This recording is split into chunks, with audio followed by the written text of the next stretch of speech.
दधाति पूर्वम् यो वै वेदांश्च प्रणीणाति तस्मै ब्रह्म देवमात्मबुद्धिप्रकाशम् मुमुक्षुर्वै शरणमहं प्रपद्ये। ॐ शान्ति शान्ति शान्तिः। ॐ नमो ब्रह्मविद्या ब्रह्मविद्या सम्प्रदायकर्तृभ्यो वंशर्षिभ्यो महद्भ्यो नमो गुरुभ्यः।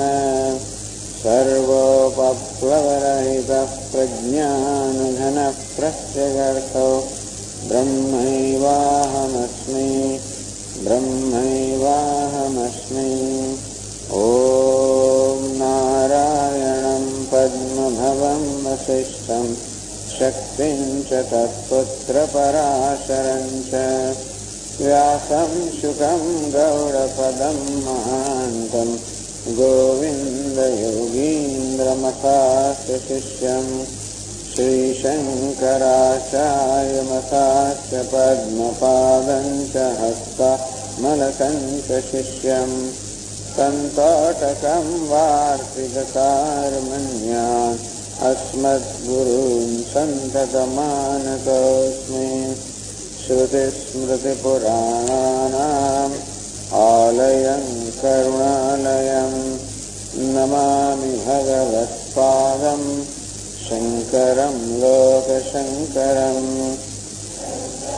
शङ्कराचार्यं केशवं बादरायणं सूत्रभाष्यकृतौ वन्दे भगवन्तौ पुनः पुनः। ईश्वरो गुरुरात्मेति मूर्तिभेदविभागिने व्योमवद्व्याप्तदेहाय दक्षिणामूर्तये नमः। शांति मंत्र। ओम पूर्णमदः पूर्णमिदं पूर्णात् पूर्णमुदच्यते पूर्णस्य पूर्णमादाय पूर्णमेवावशिष्यते। ॐ शान्ति शान्ति शान्तिः। मैत्री ब्राह्मणी चर्चाનો પ્રારંભ થયો ગઈકાલે. યાજ્ઞવલ્ક્ય પોતાની પત્ની મૈત્રીને સંબોધીને કહે, હે મૈત્રી, હવે હું ગૃહસ્થાશ્રમનો ત્યાગ કરીને એનાથી ઉપર ઉઠીને સંન્યાસ ગ્રહણ કરવા ઈચ્છું છું, અર્થાત ધર્મનો ત્યાગ કરવા ઈચ્છું છું. અને એમ કરતા પહેલા તારી અને કાત્યાયની બંને માટે મેં પૂરી વ્યવસ્થા કરેલી છે. અને જેથી આ જે સંપત્તિ છે એ હું બરાબર વિભાગ કરીને જાઉં છું, જેથી તારી અને કાત્યાયની વચ્ચે તમે લોકો સગવડથી રહી શકો. તો મૈત્રીએ પૂછ્યું, હે ભગવાન, ધન ધાન્યથી ભરેલા સંપૂર્ણ પૃથ્વી જો મને મળી જાય તો તેને તો અમર બનવું ખરી? યાજ્ઞવલ્ક્ય કહ્યું, ના ના, ધનથી તો એટલું જ થાય કે ભોગ સામગ્રીથી ઉત્પન્ન કે શ્રીમંત માણસોનું જીવન હોય સંપન્ન, ભોગ સામગ્રી સંપન્ન શ્રીમંત માણસોનું જેવું જીવન હોય એવું જીવન તો જીવી શકે, પરંતુ ધન વડે અમર ના થઈ શકાય. અર્થાત ધન, સંપત્તિ, સત્તા, પ્રતિષ્ઠા કે કોઈ પ્રકારના પ્રયત્નથી પણ મહત્વની વસ્તુ એ છે કે આ ધન, સંપત્તિ, સત્તા, પ્રતિષ્ઠા કોઈ પણ સિદ્ધિઓ આપણે અમરતા પ્રદાન ન કરી શકે. એનું કારણ એક જ છે, એ લોકો અમરતા પ્રદાન ન કરે કારણ કે અમરતા પ્રદાન કરવાનો એમનો ધર્મ નથી. એમને અમરતા નથી. જો હોય તો આપણે પ્રદાન કરી શકે. પણ મહત્વની વસ્તુ એ છે કે ક્યાંયથી અમરતા મેળવવાની નથી, એ મહત્વની વસ્તુ. તો અમરતા ક્યાં છે? એટલા જ માટે યાજ્ઞવલ્ક્ય જે કહ્યું, આત્મનસ્તુ કામાય સર્વમ પ્રિયમ ભવતી ન આરે પત્યુઃ કામાય પતિઃ પ્રિયો ભવતી. એ મૈત્રી, આ પતિને કારણે પતિ પ્રિય શિવ નથી, પરંતુ પોતાને કારણે, આત્માને કારણે પતિ પ્રિય છે. કે પત્નીને કારણે પત્ની પ્રિય હોય એવું નથી, આત્માને કારણે પત્ની પ્રિય છે. અસલ આત્મા જ પ્રિય છે. હું પતિને પ્રેમ કરી રહ્યું ત્યારે ખરે આત્માને પ્રેમ કરી રહ્યો છું, પત્નીને પ્રેમ કરું ત્યારે આત્માને પ્રેમ કરી રહ્યો છું, કોઈને પણ પ્રેમ કરતો હું ત્યારે ખરેખર તો મારી જાતને જ પ્રેમ કરી રહ્યો છું. આમ મારી જાત સાથેનો એક પ્રેમ નો સંબંધ સતત ચાલતો જ આવે. તો લોકો એમ માને છે કે બીજાને પ્રેમ કરે છે, પણ જાણતા નથી કે પ્રેમ કરવાની પ્રક્રિયામાં પોતાને જ પ્રેમ કરી રહ્યા છે. આ હું અરીસો સામે જોતો હોઉં, પણ ખરેખર તો મારી સામે જ જોતો હોઉં છું. અરીસો મારા મુખને પ્રતિબિંબિત કરે માટે ભલે એમ કહે કે અરીસો સામે જોઈ રહ્યો છે, ખરેખર તો મારી સામે જોઈ રહ્યો છે ને. એટલે કે અરીસો અરીસા માટે પ્રિય નથી, પરંતુ મારા મુખને કારણે અરીસો પ્રિય છે. અરીસો તો મારા મુખનું પ્રતિબિંબિત કરાવે, મારા મુખને પ્રતિબિંબિત કરે છે માટે અરીસો પ્રિય છે. અંતે જે કોઈ વ્યક્તિ કે સંજોગો કે જેવો કોઈ પદાર્થ મારી જાતને પ્રતિબિંબિત કરતો હોય, મને અનુકૂળ હોય, અર્થાત મને મારી જાતને પ્રેમ કરવામાં સહાયરૂપ હોય, મારો ઉપકારક હોય, મને અનુકૂળ હોય, તો જયારે કોઈ વસ્તુ કે સંજોગો કે પદાર્થ કે વ્યક્તિ મને અનુકૂળ હોય, મને ઉપકારક હોય, ત્યારે ગઈકાલે ચર્ચા કરી તે પ્રમાણે એ મારું પોતાનું પ્રતિબિંબ પાડે છે. એટલે કે મને પોતાની જાતને પ્રેમ કરવા માટે બહુ અનુકૂળ બને છે. હું મારી જાતને પ્રેમ કરવા માંગુ છું, કરી શકતો નથી. તકલીફ છે, માણસ પોતાની જાતને પ્રેમ કરી શકતો નથી. એટલા જ માટે બીજાને પ્રેમની અપેક્ષા રાખતો હોય. બીજું કોઈ મને પ્રેમ કરે ત્યારે થતું એવું હોય છે કે તે વખતે મને એવું લાગે છે કે આહા, હું પ્રેમ કરવા યોગ્ય છું. પણ દયાનંદજી મહારાજ કે પતિ પત્ની પરણાને 25 વર્ષ થયા અને આ પતિ એની પત્નીને કહે છે આઈ લવ યુ, હું તને પ્રેમ કરું છું. પત્ની માની શકતી નથી. ખરેખર 25 વર્ષ પછી પણ જયારે પતિ એને કહે કે હું પ્રેમ કરું ત્યારે હજી પત્ની એટલા ન માની શકતી કે પોતે પ્રેમ કરવા યોગ્ય હોય કોઈ માનતું નથી. બધા લોકો પોતાની મર્યાદાઓથી, પોતાની અલ્પતાથી, પોતાના દોષથી એ બધા એટલા બધા સમાન હોય છે કે પોતે પ્રેમ કરવા યોગ્ય છે એવું કોઈને લાગતું નથી. એટલા કોઈ પ્રેમ કરે ત્યારે મને લાગે છે કે મારામાં યોગ્યતા હોવી જોઈએ, હું કે બરાબર હોવો જોઈએ.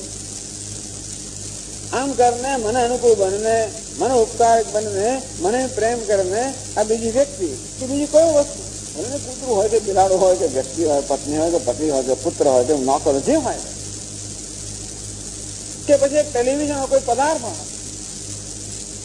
એ પણ મને અનુકૂળ બને, મારામાં એ પ્રકારની વૃત્તિ ઉત્પન્ન કરે છે કે હું પ્રેમ કરવા યોગ્ય છું. આ મને મારી સાથે પ્રેમ કરવા અનુકૂળતા કરી આપે છે. ખરેખર એટલા માટે મને પ્રેમ એ પ્રિય છે. તેથી હું કોઈને પ્રેમ કરતો હોઉં ત્યારે ખરેખર તો મારી જાતને પ્રેમ કરી રહ્યો છું. આત્મસ્તુ કામાય સર્વમ પ્રેમ ભવતી, તે મૈત્રી આત્મા પ્રિય છે માટે સર્વપ્રિય છે.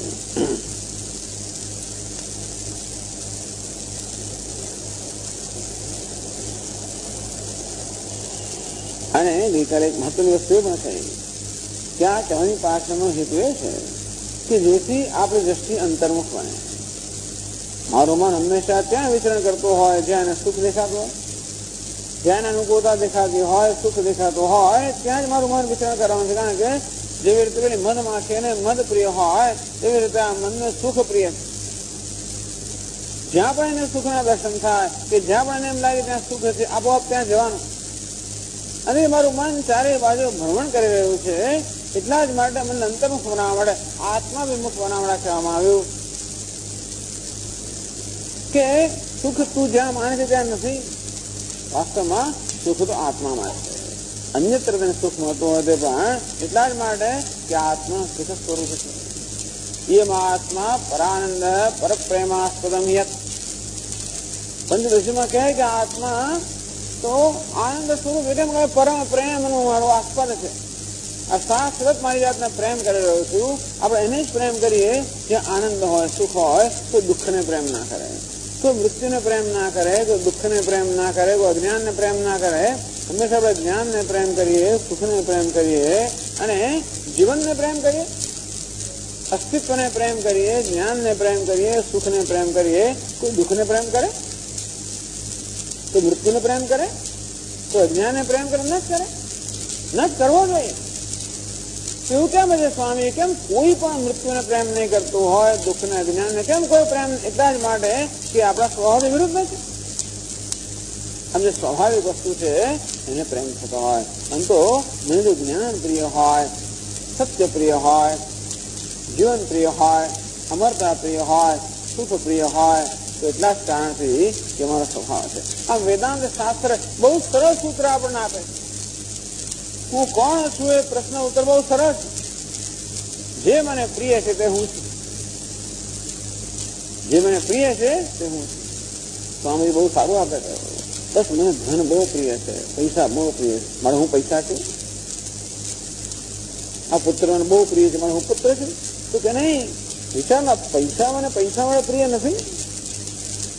આ ધન કેમ પ્રિય છે? કારણ કે ધન દ્વારા જે વસ્તુ ખરીદી શકું એટલા જ માને ને. ખાલી ધન પ્રિય હોય તો બહુ મજા પડી જાય. હું બેંકમાં માત્ર કેશિયર હોઉં, લાખો રૂપિયા ગણતો બહુ આનંદમાં હોવો જોઈએ, કારણ કે બસ ધન પ્રિય છે. એવું નથી. ધન એટલા મને પ્રિય છે કે ધન કોઈ વસ્તુ ખરીદવાનું સાધન છે. એ વસ્તુ કેમ પ્રિય છે?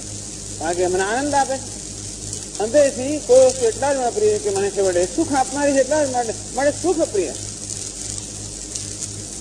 અને સુખ તો આત્માનો સ્વભાવ છે. અંતેથી વાસ્તવમાં આત્મા જ પ્રિય છે.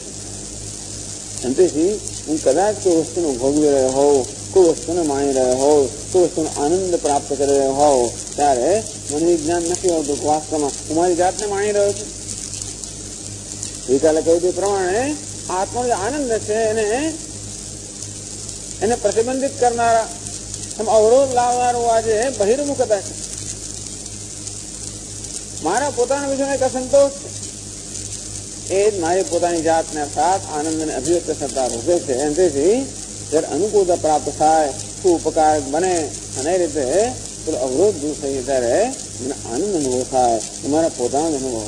જયારે જયારે મને સુખનો અનુભવ થાય છે, જયારે જયારે આનંદ અનુભવ થાય ત્યારે મને પોતાનો અનુભવ થાય. એટલે પ્રશ્ન થયો, જે મને પ્રિય છે તે હું છું. જ્ઞાન મને પ્રિય છે, મારે જ્ઞાન મારું સુખ છે. સુખ મને પ્રિય છે, સુખ મારું સ્વરૂપ છે. અમરતા મને પ્રિય છે, અમરતા મારું સ્વરૂપ.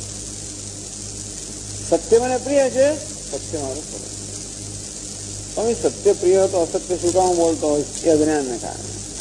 બીજી કશી વસ્તુ પ્રિય હોય અજ્ઞાન નથી. કોઈ પદાર્થ પ્રિય છે અજ્ઞાનના કારણે. એટલા જ માટે કે મારી એવી માન્યતા છે કે આમાં સુખ છે, આમાં જ્ઞાન છે, આમાં અમરતા છે. મારા પદાર્થ પ્રિય છે. આમ પદાર્થ મને પ્રિય નથી, પરંતુ એમાં સુખ છે, જ્ઞાન છે, અમરતા છે. એવી માન્યતાને કારણે પદાર્થ પ્રિય છે. વાસ્તવમાં આ પદાર્થોનું સુખ મને પ્રિય છે, જ્ઞાન પ્રિય છે, અમરતા પ્રિય છે. એ સુખ, એ જ્ઞાન, એ અમરતા વાસ્તવમાં આત્માનું સ્વરૂપ નથી. આત્મા જ નથી. બહુ મહત્વની વાત છે. એકવાર આ વસ્તુ આપણા મનમાં જતી જાય, એકવાર આપણા મનની અંદર આ સ્પષ્ટ થઈ જાય, પછી આપણું મન બીજે ક્યાંય ભટકે નહીં. તો મનને ભટકવાનું એક જ કારણ છે, કે એની ક્યાંક સુખ દેખાય. અને ક્યાંક સુખ દેખાય એટલે ક્યાંક દુઃખ પણ દેખાય. એટલા જ માટે કે જે વસ્તુ મારા સુખની આડે આવે એના માટે મને દ્વેષ હોય. આ રાગ અને દ્વેષ બંને જ જન્મેલા છે, અન્યત્ર સુખના દર્શન કરવાને કારણે જન્મેલા છે. એ અજ્ઞાનની ઉપજ વસ્તુના સ્વભાવને જાણતો હોવાના કારણે તમને સુખ દેખાય છે. અને એનું કારણ કે મારા સ્વભાવને જાણતો નથી. આમ વેદાંત શાસ્ત્ર સમજાવે છે કે જીવનનો મૂળભૂત પ્રશ્ન તો પોતાના વિષયનું અજ્ઞાન જ છે. મારી જાતને જ ન જાણવું. એટલું જ નહીં, પરંતુ મારી જાત વિશે, મારા પોતાના વિશે ખોટા ખ્યાલો, ભ્રમ હોવા. આમ પોતાના વિષયનો ભ્રમ, પોતાના વિષયનો ખોટો ખ્યાલ, પોતાના વિષયના ખોટા નિશ્ચય, એ જ ખરેખર બધા દુઃખનું કારણ. આમાં આત્મા હું જે સુખ સ્વરૂપ છું એને દુઃખનો આરોપ કરીને આ જગતમાં હું સુખનો આરોપ કરું છું.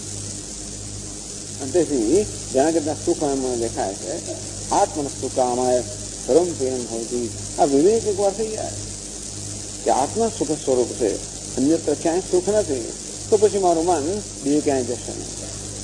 અન્યત્ર ક્યાંય સુખ ના હોય તો પછી સુખની આડે પણ કોઈ ના આવી શકે, તો દ્વેષ પણ ના હોય. આમ રાગ અને દ્વેષથી મનને મુક્ત કરવાના માટે બહુ સૂત્ર આપ્યું, આપણને સુંદર સૂત્ર આપ્યું.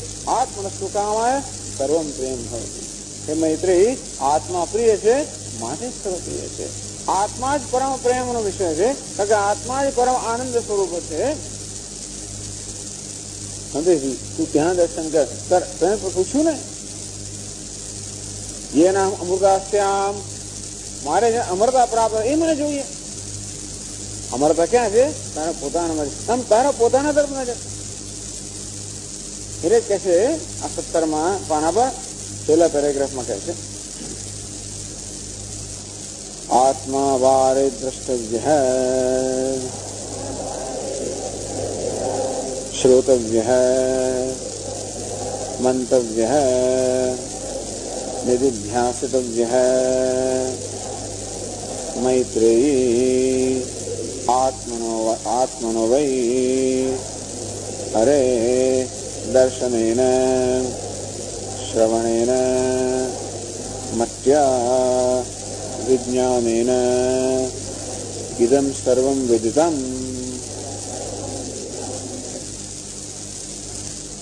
આત્મા વૈ દ્રષ્ટવ્ય. એ મૈત્રેય ખરેખર આત્મા જ દર્શન યોગ્ય, આત્માના દર્શન કરવા જોઈએ. અરે અમર બનવું છે ને, એટલે મૃત્યુથી મુક્ત થવું છે, અર્થાત અજ્ઞાનને મુક્ત થવું છે, અર્થાત દુઃખથી મુક્ત થવું છે. એટલે તને અમરતા જોઈએ છે, તને જ્ઞાન જોઈએ છે, તને આનંદ જોઈએ છે. તું સચ્ચિદાનંદ બનવા માંગે છે, તને સચ્ચિદાનંદ જોઈએ છે. એ સચ્ચિદાનંદ કોઈ મેળવવાની વસ્તુ નથી, સચ્ચિદાનંદ વાસ્તવમાં જાણવાની વસ્તુ. આત્મા વારે દ્રષ્ટવ્ય. તો જીવનમાં મનુષ્ય જે સતત મેળવવાનો પ્રયત્ન કરી રહ્યા છે, ઉપનિષદ કહે છે કે એ મેળવવાની વસ્તુ નથી, જાણવાની વસ્તુ. આત્માનો અર્થ શું? આગળ કહ્યું ને, આત્મરસ્તુ કામાય સર્વમ પ્રિયમ ભવતિ. આત્માને કારણે સર્વપ્રિય છે. આત્મા જ પરમ પ્રેમ સ્વરૂપ છે. આત્મા જ પરમ આનંદ સ્વરૂપ છે. એ પરમ પ્રેમ કે પરમ આનંદ કોઈ પ્રાપ્ત કરવાની વસ્તુ નથી, દ્રષ્ટવ્ય એ જાણવાની વસ્તુ છે, એ જોવાની વસ્તુ છે, મેળવવાની વસ્તુ નથી. કેવું છે આપણું જીવન? આપણે વલખા મારી રહ્યા છે ને માટે પ્રેમ માટે. બસ દુનિયા મને પ્રેમ કરે, એનું વડે શું નથી કરતો માણસ, શું નથી કરતા. આ બધા જ બ્યુટિશિયનો હોય, બધા જ બધી જે કેમ લોકો જાય, જેથી હું સારો દેખાવ, જેથી લોકોનું ધ્યાન મારા તરફ જાય, જેથી હું લોકોને ગમું, અને જેથી લોકો મને પ્રેમ કરે. આમ સારો દેખાવું, સારા કપડા પહેરવું, સારી રીતે બોલવું, સારી રીતે વર્તું, આ બધું કરું. બધા દુનિયાને ખુશ કરવાનો પ્રયત્ન કરો. સતત મારો પ્રયત્ન છે ને મારે દુનિયાને ખુશ કરવા માટે, દુનિયાને અનુકૂળ બનવા માટે, દુનિયાને જાહેર કરવા માટે, પુરવાર કરવા છે કે હું પ્રેમ યોગ્ય છું, બધા મને પ્રેમ કરો, હું બુદ્ધિશાળી છું, હું દેખાવડો છું. આમ કરીને આવી જાતનું હું એવું જાત પ્રૂવ કરવાનો આમ સતત પુરવારનો પ્રયત્ન કરું છું કે દુનિયા મારી નોંધ લે, સતત મારી નોંધ લોકો લે, એવો જ પ્રયત્ન. વિઝિબિલિટી સરદાર બીજાને હંમેશા હું કોઈ કોઈ રીતે બીજાની સમક્ષ દેખાવાનો પ્રયત્ન કરું, બેનું ધ્યાન દોરવાનો પ્રયત્ન. એમાં લોકો મરી ગયા, જન્મ્યા ત્યારથી મરતા સુધી આ જ વસ્તુ ચાલે છે. મને પ્રેમ કરો, મને પ્રેમ કરો, મને પ્રેમ કરો, મને સુખ આપો, મને સુખ આપો, મને સુખ આપો, મને અમરતા આપો, મને અમરતા આપો. આત્મા વાળે દ્રષ્ટવ્ય મોટું સૂત્ર છે. આ અમરતા, આ પ્રેમ, આ સુખ કોઈ મેળવવાની વસ્તુ નથી, એ તો જાણવાની. અને એટલા માટે પ્રેમ કે આનંદ મતલબ આત્મા વાળે દ્રષ્ટવ્ય. જે આનંદ એ મૈત્રેય તને જોઈએ છે, જે અમરતા તને જોઈએ છે, જે જ્ઞાન તને જોઈએ છે, જે સુખ તને જોઈએ છે, વાસ્તવમાં એ જ આત્મા છે, એ જ તું છે.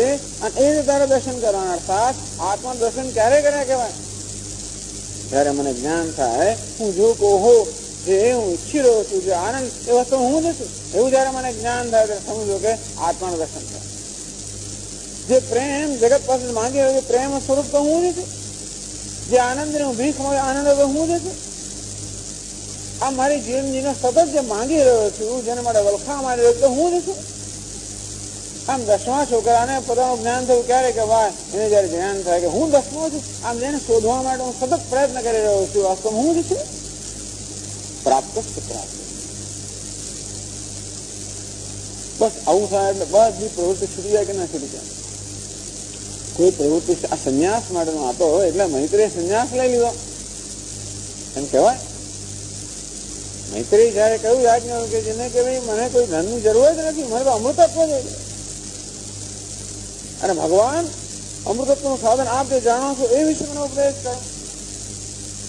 એટલે મૈત્રીને આ ખ્યાલ તો આવ્યો કે આ અમૃતત્વ જાણવાનો વિષય છે, પામવાનો વિષય નથી. જે અપ્રાપ્ત વસ્તુ એ પામવાની હોય, એ પ્રાપ્ત હોય જાણવાની.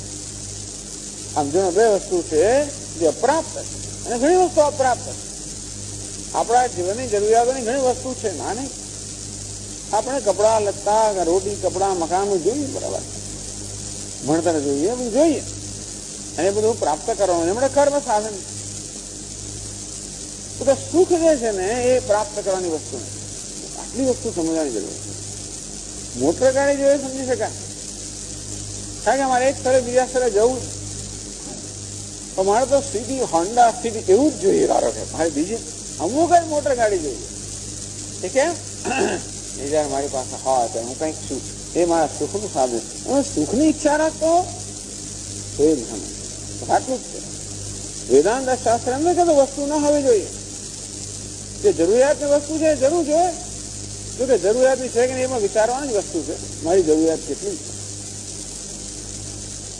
એટલે કારણ કે આપણી બે પ્રકારની ઈચ્છાઓ છે. એક તો સ્વાભાવિક ઈચ્છાઓ છે અને બીજી કેળવાયેલી ઈચ્છાઓ. આમ ભગવાને ભૂખ અને તરસ આપ્યા હોવાના કારણે ભોજન તો સ્વાભાવિક જરૂરિયાત છે, તો પાણી પણ સ્વાભાવિક જરૂરિયાત છે, અને શરીર ઢાંકવા માટે, ઠંડીનું રક્ષણ કરવા માટે આ વસ્તુઓ સ્વાભાવિક જરૂરિયાત છે, અને મકાન સ્વાભાવિક જરૂરિયાત છે. આ સ્વાભાવિક જરૂરિયાતો છે અને એ તો આપણે પૂરી કરવી જ જોઈએ. એ ન કરવી એ તો પાપ છે ખરેખર. ટૂંકમાં હાથ જોડીને બેસી રહ્યો અને પછી ભગવાન બનાવો, એ ભગવાન કશું ના આપે. ભગવાને પણ હાથ પગ આપે છે માટે એ આપણે પ્રાપ્ત કરવા. કોઈ અમુક જ પ્રકારના કપડા, બ્રાન્ડ નેમ કપડા જ જોઈએ. મને તો લીવાય જોઈએ ને મને પેલું એ કેવી છે કેળવાયની જરૂરિયાત. મને તો જોઈએ છે ઢોસા જ જોઈએ છે માટે. તો શું થાય? કેળવાય ઢોસા બધું જતા આવ્યો તો નવી નવી ઘણી બધી વસ્તુ આવી ગઈ. પિઝા ને એ બધું કેટલું બોર્ડ પર દેખાય છે ને, શું શું બધું મળે છે જાત જાતની વસ્તુ, રેપ જાત જાતના, એવી જાત કેવી કેવી અનેક પ્રકારની સેન્ડવીચ, આવું મને જોઈએ. આ કેવી છે કેળવાયની જરૂરિયાત. એ પૂરી કરવા ભગવાન બંધાયેલું નથી. એ કેળવાની જરૂર કેમ? કારણ કે આ ભોજન અત્યારે મારા માટે માત્ર આ ભૂખને સમાવવાનું સાધન, આનંદનું સાધન છે.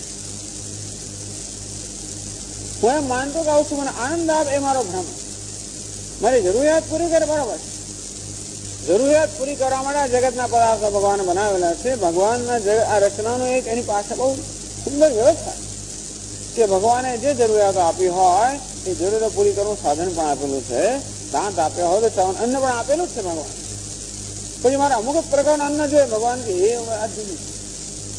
અન્ન જોઈએ તમે આપેલું. તો મને તો બાસમતીના ચોખા જોઈએ, મને ફલાણા પ્રકારની વસ્તુ જોઈએ. ભગવાન જે તારું એ તું કરી લે, બાકી તને ખાલી ખાવા જ જોઈએ તો હું આપીશ. જેમ પક્ષીઓને પશુઓ બધાને આપી રહે છે. એ લોકો નોકરી કરવા જવું નથી પડતું, કશું નથી કરવા જવું પડતું, તો સરસ છે ને. આ કેટલી માથે કોઈ સવાર પરમાં ઉઠે ને કેટલું ટેન્શન લે, કોઈ જાતનું ટેન્શન નથી. આ પક્ષીઓને પશુઓને કોઈ ટેન્શન નથી. બસ એમને જે જોઈએ બધું મળી રહે છે. ખાવાનું મળી રહે, પાણી મળી રહે, બધું મળી રહે. તો જે આપણી સ્વાભાવિક જરૂરિયાતો એ પૂરી કરવાની વ્યવસ્થા યોજના જગતમાં છે. પણ કેળવાયેલી જરૂરિયાતો છે એવા ભ્રમમાંથી જન્મી છે કે ત્યાં સુખ. આમ જીવનમાં હું પદાર્થો ઈચ્છું છું એવું નથી માત્ર, પરંતુ એ પદાર્થો સુખ ઈચ્છું છું તો કે એ પદાર્થને સુખ આપવાની ક્ષમતા નથી. આ પદાર્થમાં જરૂરિયાત પૂરી કરવાની ક્ષમતા છે, પરંતુ મને સુખ આપવાની ક્ષમતા નથી, પ્રેમ આપવાની ક્ષમતા નથી. કારણ કે એ માટે એ પદાર્થો બનાવવા જ નથી આવે. જે વસ્તુ જેને વડે બનાવવામાં એ વસ્તુ અમે પ્રાપ્ત થાય તો પદાર્થ એને વડે બનાવવામાં નથી આવ્યા. આ દાળ ભાત શાક રોટલી તો પેટ ભરવા માટે છે કે આનંદ માટે નથી. આનંદ એટલે કે સુખ માટે નથી. એને સુખ માણવું તો માણો, તો એ તો ગમે તે વસ્તુમાં સુખ માણી શકાય. મન ચંગા તો કથરોટ મેં ગંગા.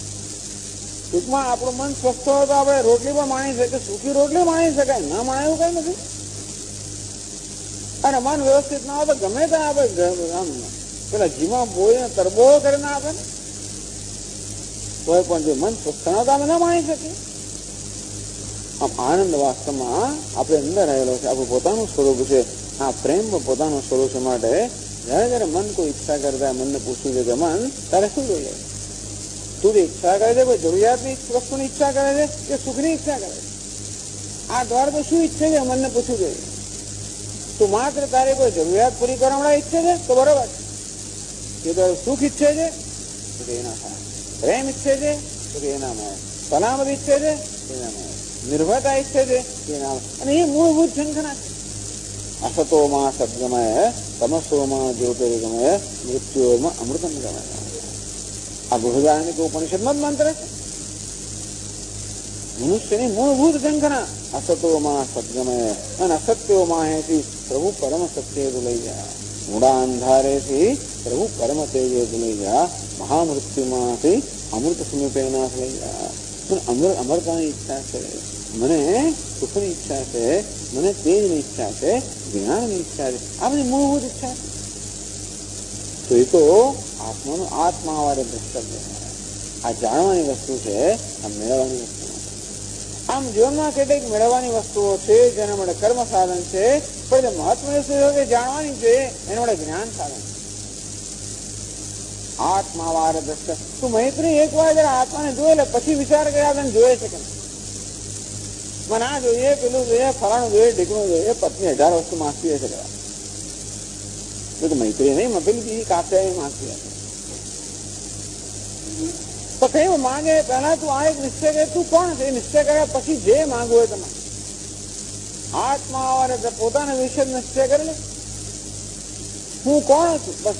આ વેદાંત શાસ્ત્ર આપણને કહે છે. બીજી બધી માથાકૂટ ધમાલ કરવાના બદલે પહેલા આ એક નિશ્ચય કરેલો આપણે કે ભાઈ હું કોણ છું. રમણ મહર્ષિનો એક જ ઉત્તર, કોઈ પ્રશ્ન પૂછવામાં આવે તમને એક જ ઉત્તર. રમણ મહર્ષિને પૂછીએ કે ભગવાન ક્યાં છે, તો કે પૂછનાર કોણ છે. ભગવાન છે કે નહીં, પૂછનાર કોણ છે. સુખ ક્યાં છે, પૂછનાર કોણ છે. પેલા નક્કી, તમે પહેલા તું કોણ છે નક્કી કર્યા પછી જે પ્રશ્ન જન્મે પૂછ. વેદાંત શાસ્ત્ર આત્માવાર પેલા પોતાના વિશે નિર્ણય કરી. પણ નિર્ણય કરવા માટે હું પોતે ખરેખર સમર્થ નથી, અસક્ષમ નથી. મારામાં મારા વિષયનો નિર્ણય કરવાની ક્ષમતા નથી. ત્યારે શું કરે, શ્રોતવ્ય, મંતવ્ય, નિધ્યાસવ્ય. તો શ્રોતવ્ય આચાર્ય આગમત આત્માનું દર્શન કરવાનો ઉપાય બતાવે. એવું છે ને કે આત્માનું કે ઘડાની જેમ દર્શન થતું હોત તો બહુ સરસ થઈ જાય. આ ઘટપટને જોઈએ એમ આત્માને દેખાતું બહુ સરસ, એવું નથી થતું. સ્વામી દયાનંદ મહારાજ કે I can never stumble upon આત્મા. આમ રખડતા રખડતા આત્મા મળી ગયું થાય તો સરસ થઈ જાય ને. રખડતા રખડતા, જોતા જોતા, ફરતા ફરતા, શોધતા શોધતા મિત્ર મળી જાય, ઘણી વાર વસ્તુ અણધારેલી મળી જાય. એમ એક દાડો રખડતા રખડતા આત્મા મળી જતો હોય તો બરોબર, એવું નથી થતું.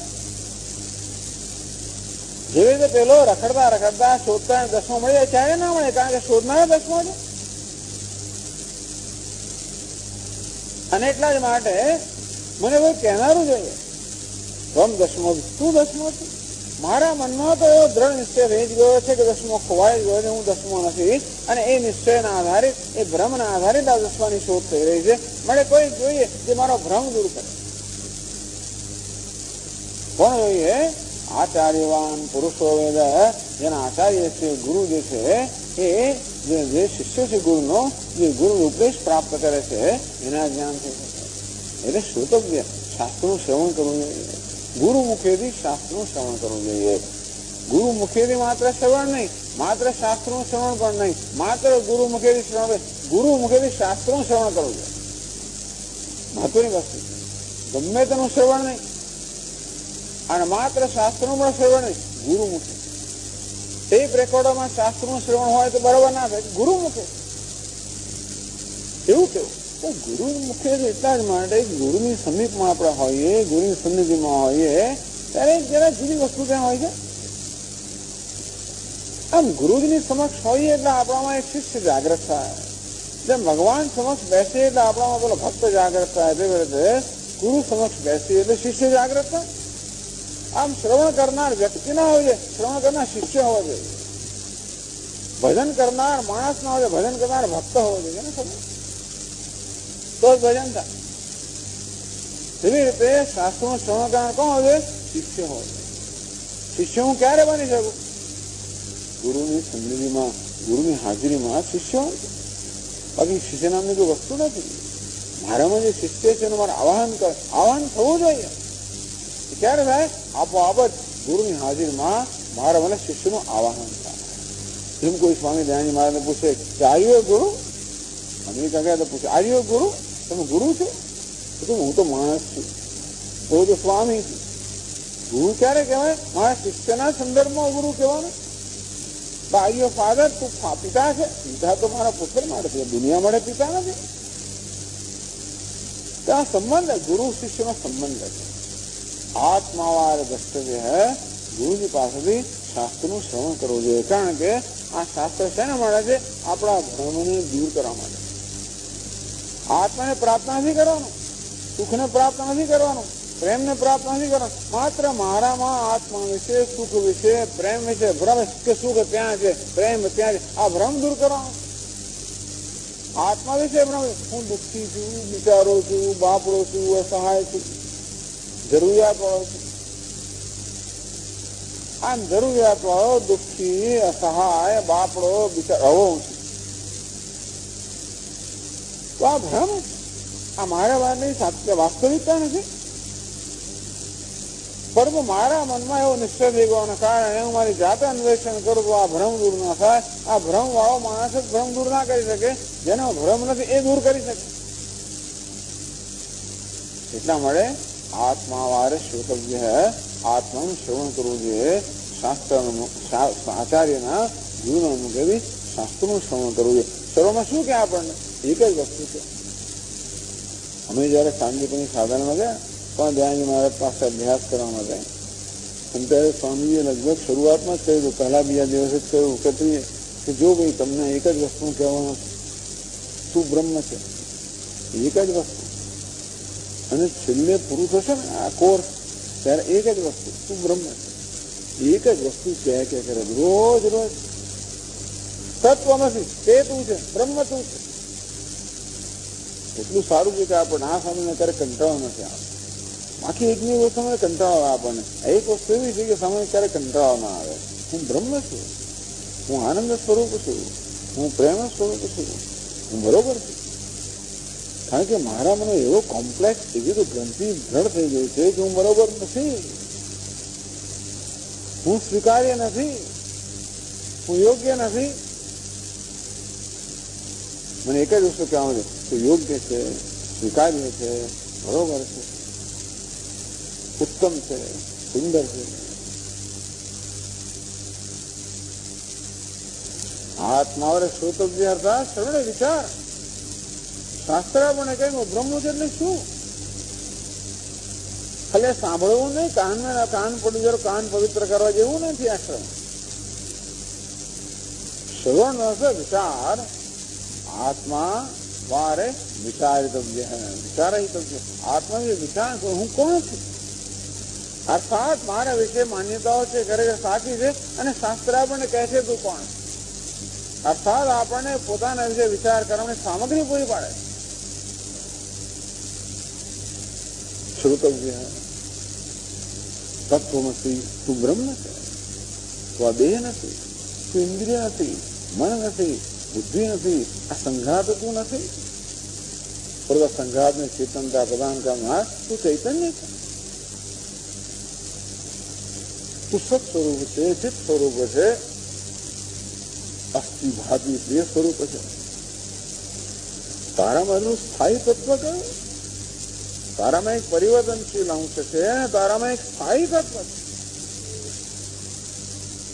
તું કરતા છું, ભોગતા છું, સુખી છું, દુઃખી છું, મારો જન્મ છે, મૃત્યુ છે, પિતા છું, પુત્ર છું, આ બધું તો પરિવર્તનશીલ છે, અર્થાત અસ્થાયી અંશ છે.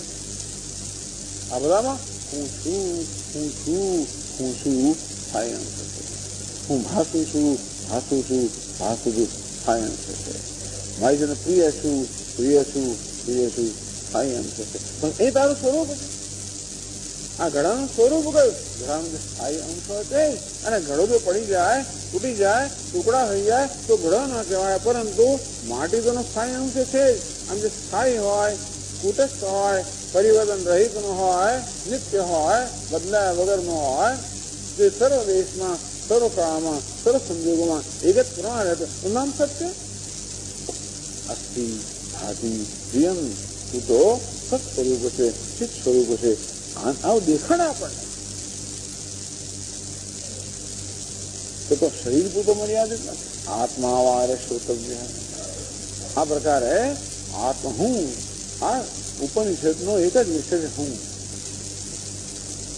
અને હું વિશે, મારા વિશે, આત્મા વિશે વિચાર થાય છે. દ્રષ્ટવ્ય, શ્રોતવ્ય, આ પ્રકારે વિચાર કરીને મને જ્ઞાન થયું. બરોબર, તાત્પર્ય નિશ્ચય થયો કે હું સચ્ચિદાનંદ છું. આ દેહ તો મારી અભિવ્યક્તિનું એક માધ્યમ.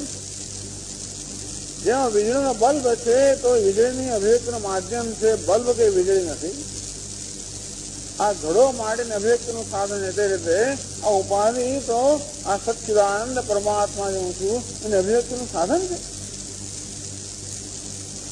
આ પ્રકારે જયારે મને સ્પષ્ટ થાય મંતવ્ય, ત્યારે મનમાં જે કઈ સંશયો જન્મે એ સંશયોનું તર્કથી નિરાકરણ કરવું જોઈએ.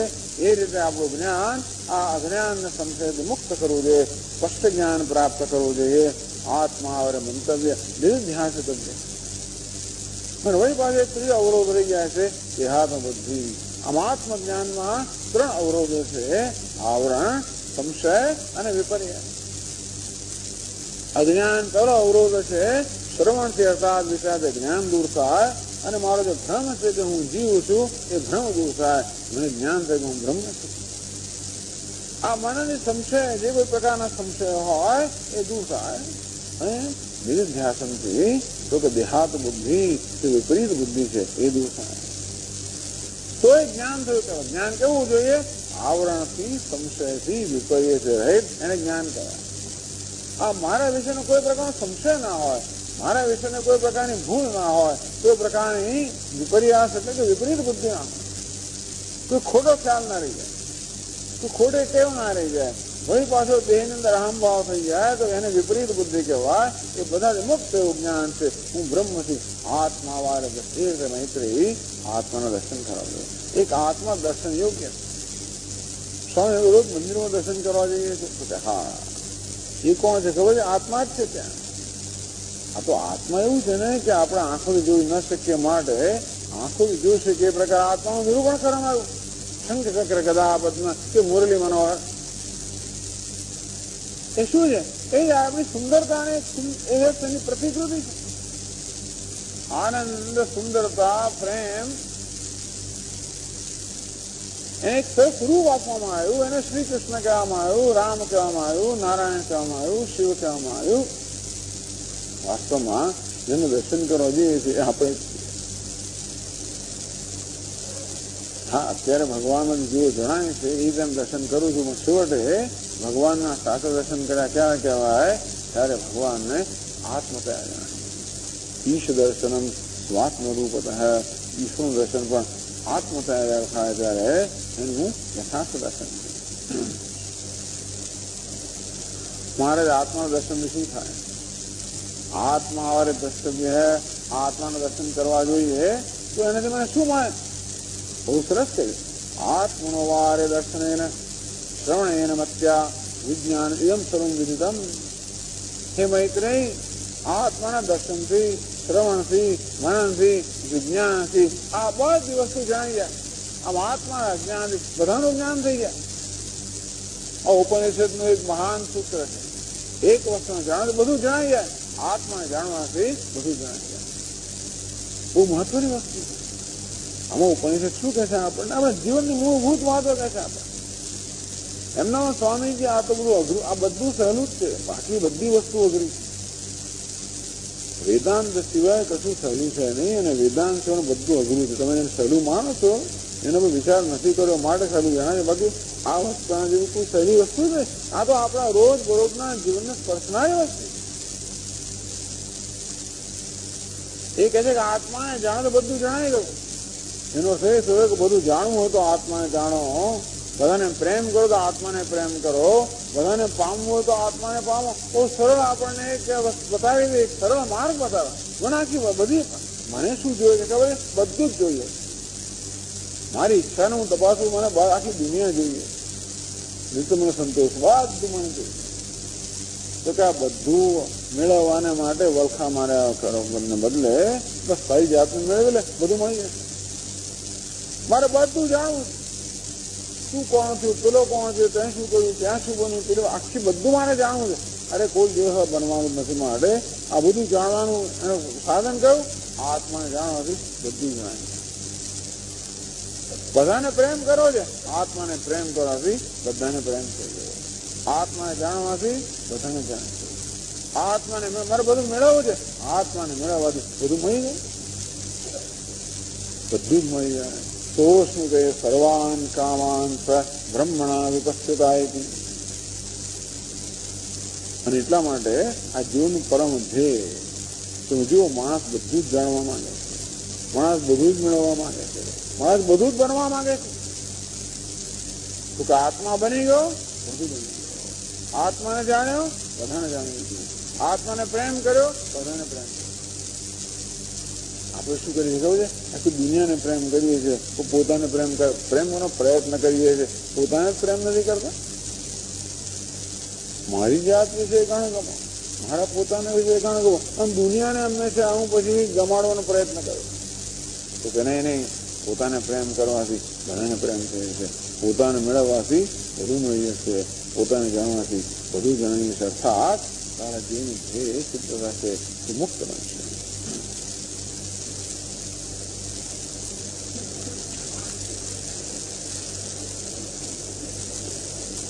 એવું કેમ છે? એવું કેમ કે આત્માને જાણે તો બધું જાણી જાય? તો એ સમજાવે છે.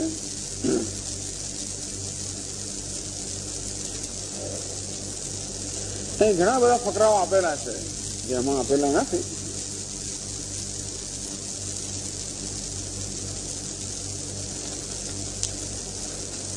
ઉપનિષદ કહે છે, બ્રહ્મતમ પરાદાત યો અન્યત્ર આત્મનો બ્રહ્મ વેદ, ક્ષત્રમ તમ પરાદાત યો અન્યત્ર આત્મન ક્ષત્રમ વેદ. જે બ્રાહ્મણને પોતાના કરતા ભિન્ન માને છે એને બ્રાહ્મણ પરાસ્ત કરી દે છે. હજુ એની રીત કેવી બોલવાની, કહેવાની રીત કેવી છે? આ જગત છે ને, બ્રાહ્મણ ક્ષત્રિય જે બધા છે ને, જે બ્રાહ્મણને પોતાના કરતા અન્ય માને છે એને પેલો બ્રાહ્મણ પરાસ્ત કરી દે છે, પરાજિત કરી દે છે, એને તિરસ્કૃત કરી દે છે. હું જેને મારા કરતા અન્ય માનું છું એ મને એના તિરસ્કારને પાત્ર બની જવું છું. જો આ જીવનના બધા દુઃખનું મૂળ કયું? દુઃખનું મૂળ કયું? બીજાને મારા કરતા જુદા માનવા. જે બ્રાહ્મણને પોતાના કરતા જુદો માને છે, બ્રાહ્મણને તિરસ્કૃત થાય છે. જે ક્ષત્રિયને પોતાના કરતા અન્ય માને છે એ ક્ષત્રિય તિરસ્કૃત થાય છે. એમ કરતા બધી વસ્તુ આવી જાય. લોકાહાત્મ પરાવહુ જે અન્યત્ર આત્મનો લોકાન વેદ. જે પૃથ્વીને પોતાના કરતા ભિન્ન માને, પૃથ્વી એને પરાસ્ત કરે છે. સ્વર્ગને પોતાના ભિન્ન માને, સ્વર્ગને પરાસ્ત કરે છે. દેવાસ્તમ પરાવહુ અન્યત્ર આત્મનો દેવાન વેદ. જે દેવતાને પોતાના કરતા જુદો માને, દેવતા પરાસ્ત કરે છે. વિચાર કરે, હું ભગવાનને મારા જુદો માનું, ભગવાન મને પરાસ્ત કરે છે, ભગવાનનું તિરસ્કૃત બની જવું. આખા જ્યાં ભેદભાવ ઉત્પન્ન ત્યાં તિરસ્કાર થઈ જાય. કોઈને આવું ગમતું નથી. આપણે જયારે કોઈની હાજરીમાં હોઈએ કે કોઈ વ્યવહાર કરતા હોઈએ, કોઈને ભેદભાવ ગમતો નથી. દરેકની ઈચ્છા શું હોય? અભેદની ઈચ્છા. આપણે કોઈની સાથે વાતચીત કરતા આપણે એમ લાગે કે આ વ્યક્તિ મને જુદો ગણે છે, મને જુદો પાડી દે છે. આપણે કે આ મારું બીજું બધું જુદું એમ કરતા આપણે જુદો પાડી દઈએ કોઈને, આપણા મનથી. આપણા મનથી કોઈને અળગો પાડી દઈએ, મનથી કોઈને જુદો પાડી દઈએ, તો પેલાને શું લાગે? મને જુદો પાડી દીધો, મને અળગો પાડી દીધો, એનો તિરસ્કાર થયો લાગે ને. આપણે કોઈને ઘરે ગયા ને કોઈ બોલે નહીં આપણી સાથે, મારો તિરસ્કાર થયો લાગે. આમ સતી જેવી તો પોતાના પિતાને ઘરે ગયા, પિતાને ત્યાં દક્ષ પ્રજાપતિ ત્યાં મહાન યાગ થઈ રહ્યો છે, મારા પિતા છે, મારી માતા છે, મારી બહેનો છે, બધા છે, મારે જવું છે ત્યાં. અને ગયા તો કોઈએ જોયું ને એમની સામે. એની માં જરાક બોલી, જરા તરા કંઈક, પણ બસ બાકી પિતાએ તો જોયું પણ નહીં. ને બધી બહેનો બધા લોકો એને લાગ્યું કે આ ભેદભાવ થઈ ગયો. અત્યાર સુધી હું એક હતી એમની સાથે, હવે ભેદભાવ થઈ ગયો. સતીને મારો તિરસ્કાર થયો. અને તરત જ એમણે શું કર્યું? પોતાના દેહનો ત્યાગ કરો. એમ કરવાથી દક્ષનું થયું શું છેવટે? એનો પણ નાશ થઈ ગયો. આ તો ખાલી કથા છે કે એનો ભાવ એ છે કે જેનો આપણે નાશ કરીએ એ આપણો નાશ કરે. નાશ કરવાની શું જરૂર છે? માત્ર ભેદભાવ ઉત્પન્ન કરીએ, જેને આપણે અલગ માનીએ એનો આપણે નાશ કર્યો કહેવાય. એને તિરસ્કાર તો થઈ જ ગયો ને, માત્ર જુદો કર્યો. આમ દુનિયામાં જે કોઈ વસ્તુને મારતા ભિન્ન માનું છું, એની મારી વચ્ચે ભેદભાવ ઉત્પન્ન કરું છું, એના માટે ભિન્ન એ પ્રકારે વર્તું છું, ત્યારે આપોઆપ જ એને હું તિરસ્કૃત કરી રહ્યો છું. કારણ કે મારા જેટલું એને હું સન્માન નથી કરતો, જેટલું મારી જાતનું સન્માન કરું છું એ પ્રકારનું સન્માન તમારું ના કરું, એનો અર્થ એ તો કે તમારાથી ભિન્ન છે. મારી જાતને પ્રેમ કર્યા કરતો હોય તમને ન કરો, એનો કે મારામાં તમારો ભેદ ઉત્પન્ન કર્યો. આમ જે જાતનું મારે માટે હું કરતો હોઉં એવું તમારે ન કરું તો આપણો ભેદ ઉત્પન્ન થઈ ગયો. અને તમને ગમે જ નહીં. કોઈ આપણને પ્રેમ ના કરે, કોઈ આપણું સન્માન ના કરે, કોઈ આપણો સ્વીકાર ના કરે, આપણે ગમે? કોઈની ત્યાં ગયા હોઈએ, કોઈની સાથે વ્યવહાર કરતા હોઈએ, વાતચીત કરતા કંઈ પણ કરતા હોઈએ, આપણો સ્વીકાર ના થાય તો સ્વામીજી હું તો નહીં આવું અહીંયા, આ મારું હોય મને લાગતું જ નથી. ઘણી વાર કહી દે કોઈ, આ જગ્યા મારી હોય મને નથી લાગતું. કેમ? મારો સ્વીકાર ના થાય. આપણે ક્યાં જઈએ? હું ત્યાં નહીં આવું. કેમ નહીં આવું? ના સ્વામીજી બરોબર નથી. કેમ? મારો ત્યાં સ્વીકાર નથી. આપણે ઘણા લોકોને ઘેર જવાનું ટાળતા હોઈએ છીએ, ઘણા સાથે બોલવાનું ટાળતા હોઈએ છીએ, વાતચીત કરવાનું ટાળીએ, વ્યવહાર કેમ ટાળીએ? કારણ કે એની પાસે તમે જોજો એક જ કારણ, મારો સ્વીકાર થતો નથી, મારો અસ્વીકાર થયો, મારો તિરસ્કાર થયો. અને કોઈને એવું ના ગમે કે પોતાનો સ્વીકાર ના થાય, ખરું ને? બધા લોકો ઈચ્છે પોતાનો સ્વીકાર થાય. નાનું બાળક પણ ઈચ્છે, પ્રાણી પણ ઈચ્છે. તમે જોજો આ કોઈ બરાબર પ્રાણીને પ્રેમ કરવો હોય તો સ્વીકાર, કોઈને પ્રેમ કરવો હોય તો સ્વીકાર. સ્વીકાર ક્યારે કહેવાય? શ્રેષ્ઠ સ્વીકાર ક્યારે કર્યો? આપણા જેટલું જ એનું સન્માન થાય તો શ્રેષ્ઠ સ્વીકાર થાય. હું મારી જાતનું જેટલું સન્માન કરું છું, મારી જાતને જે મહત્વ આપ્યું એવું જ મહત્વ આપ્યું તો તમે જો કોઈને પણ તમે પ્રેમ સંપાદન કરી શકશો. સ્વીકાર, સન્માન. એટલા જ માટે શાસ્ત્રમાં કહ્યું છે કે બીજું કશું પણ ના આપી શકે તો કઈ તો માન તો આપો. તમે ભાઈ પૈસા નથી મારી પાસે, બીજું કશું આપવાનું કઈ વાંધો નહીં, સન્માન માન આપો. અને માન ના આપીને બીજું બધું આપ્યું એનો કોઈ અર્થ જ નથી. આમ કૂતરાને જેમ ફેંકીએ, માન નથી જોઈતું નથી ખાવ. ઘરની અંદર નાના છોકરા પણ લે લેવો નથી જોઈતો તરત કહી દે. કેમ? કેમ તારા રોટલા નથી ખાતા? ગમે તેમ કહી દે. દરેકને શું જોઈએ? માન જોઈએ છે. ખરેખર દરેકને સન્માન કેમ જોઈએ છે? કારણ કે દરેકને સ્વીકાર જોઈએ છે. સ્વીકાર એટલે પ્રેમ. પ્રેમ એટલે બીજું શું? શું કે પંપાળ્યું એટલે પ્રેમ? શું કર્યું એટલે પ્રેમ કર્યો કહેવાય? ભેટ આપી એટલે પ્રેમ કર્યો? કશું આપ્યું એટલે પ્રેમ કર્યો? ખરેખર એ આપવાની પાછળ હેતુ શું છે? એનું સન્માન કર્યું, એનો સ્વીકાર કર્યો. આમ કઈ આપીએ લઈએ પણ શું બની જાય છે? એ તો માત્ર માધ્યમ બની જાય છે. એ દ્વારા ખરેખર મારી લાગણી વ્યક્ત કરું છું કે તું મને સ્વીકાર્ય છે, હું તારો સ્વીકાર કરું છું. આમ આપવું કશું લાખ રૂપિયા આપવું તો પેલા લાગે કે આ તો સ્વામી કહેવા ખાતર કહે છે, તો એની અસર નથી થતી.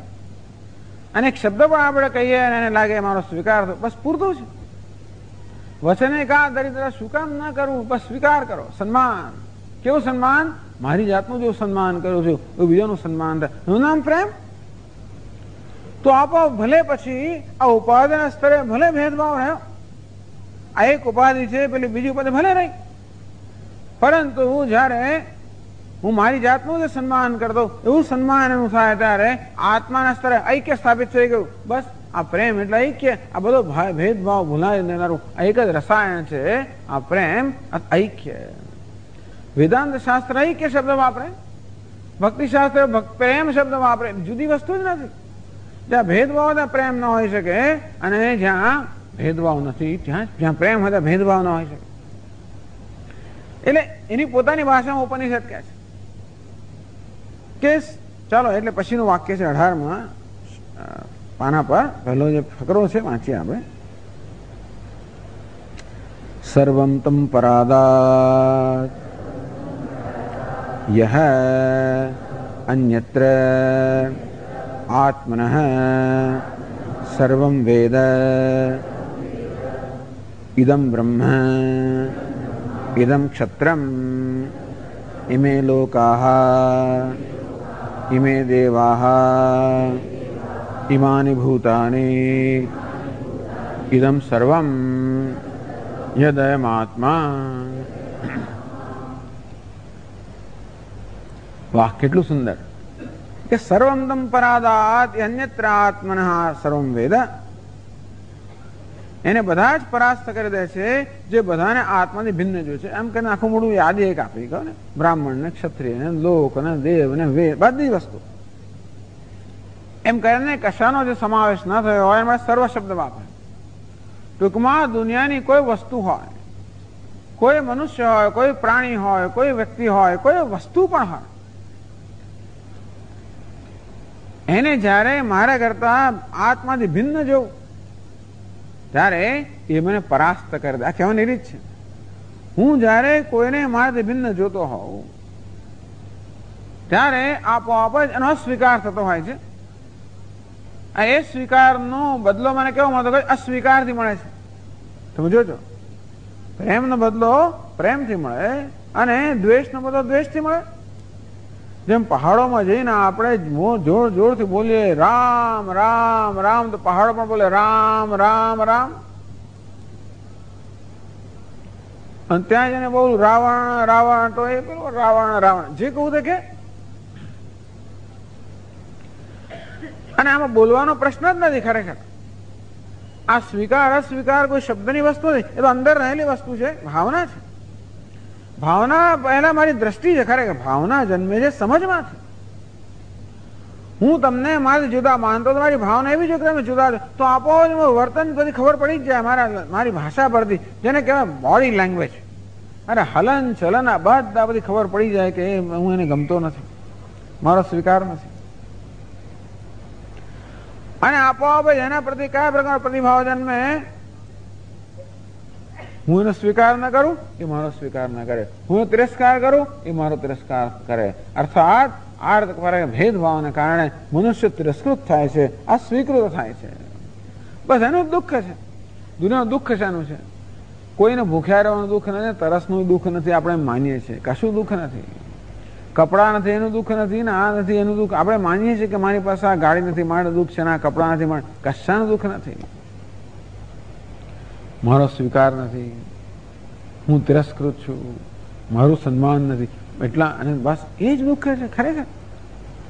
તો ઉપનિષદ કહે છે કે જયારે પણ આ ભેદ દૃષ્ટિથી વ્યવહાર કરવામાં આવે ત્યારે જેને આપણે અલગ માનીએ છીએ એ અલગતા પામી જાય છે. અર્થાત એને ખબર પડી જાય છે કે મને અલગ માન્યો છે, મારો સ્વીકાર થયો નથી, અંતેથી એનો પ્રત્યાઘાત પણ એ જ પ્રકારનો, એ મને એનાથી અલગ માને, મારો સ્વીકાર ના કરે. આમ કરીને આ ભેદભાવ જન્મે. જ્યાં ભેદભાવ છે ત્યાં ભય છે, ત્યાં દુઃખ છે, ત્યાં શોક છે. આવું કેમ થાય છે? ઉપનિષદ પોતે જ કે છે ઇદમ બ્રહ્મ ઇદમ ક્ષત્રમ ઇમે લોકાહ ઇમે દેવાહ ઇમાની ભૂતાની. કારણ શું છે? ઇમમ બ્રહ્મ, આ જે બ્રાહ્મણ છે, ઇમમ ક્ષત્રમાં જે ક્ષત્રિય છે, ઇમે લોકાહ જે લોક છે, અર્થાત પૃથ્વી વગેરે લોક છે, ઇમે દેવાહ લોકના અધિષ્ઠાન દેવતાઓ છે, ઇમાની ભૂતાની આ બધા ભૂત છે, પંચમહાભૂત છે, આ બધા પ્રાણીઓ છે. ઇદમ સર્વમ આ જે કઈ છે, યદયમ આત્મા, આ જે કઈ છે આત્મા જ છે. આ શક્તિ જાહેર કર્યું, બહુ મોટી વાત છે. ઇદમ સર્વમ યદયમ આત્મા, આ જે કઈ છે એકમાત્ર આત્મા જ છે. આત્મા વારે દ્રષ્ટવ્ય હે મૈત્રી, આત્માના દર્શન કરવા જોઈએ. કઈ રીતે કરવા જોઈએ? ઇદમ સર્વમ ઇદયમ આત્મા, આ જે કઈ છે આત્મા જ. આ પ્રકારના આત્માની દર્શનની વાત છે.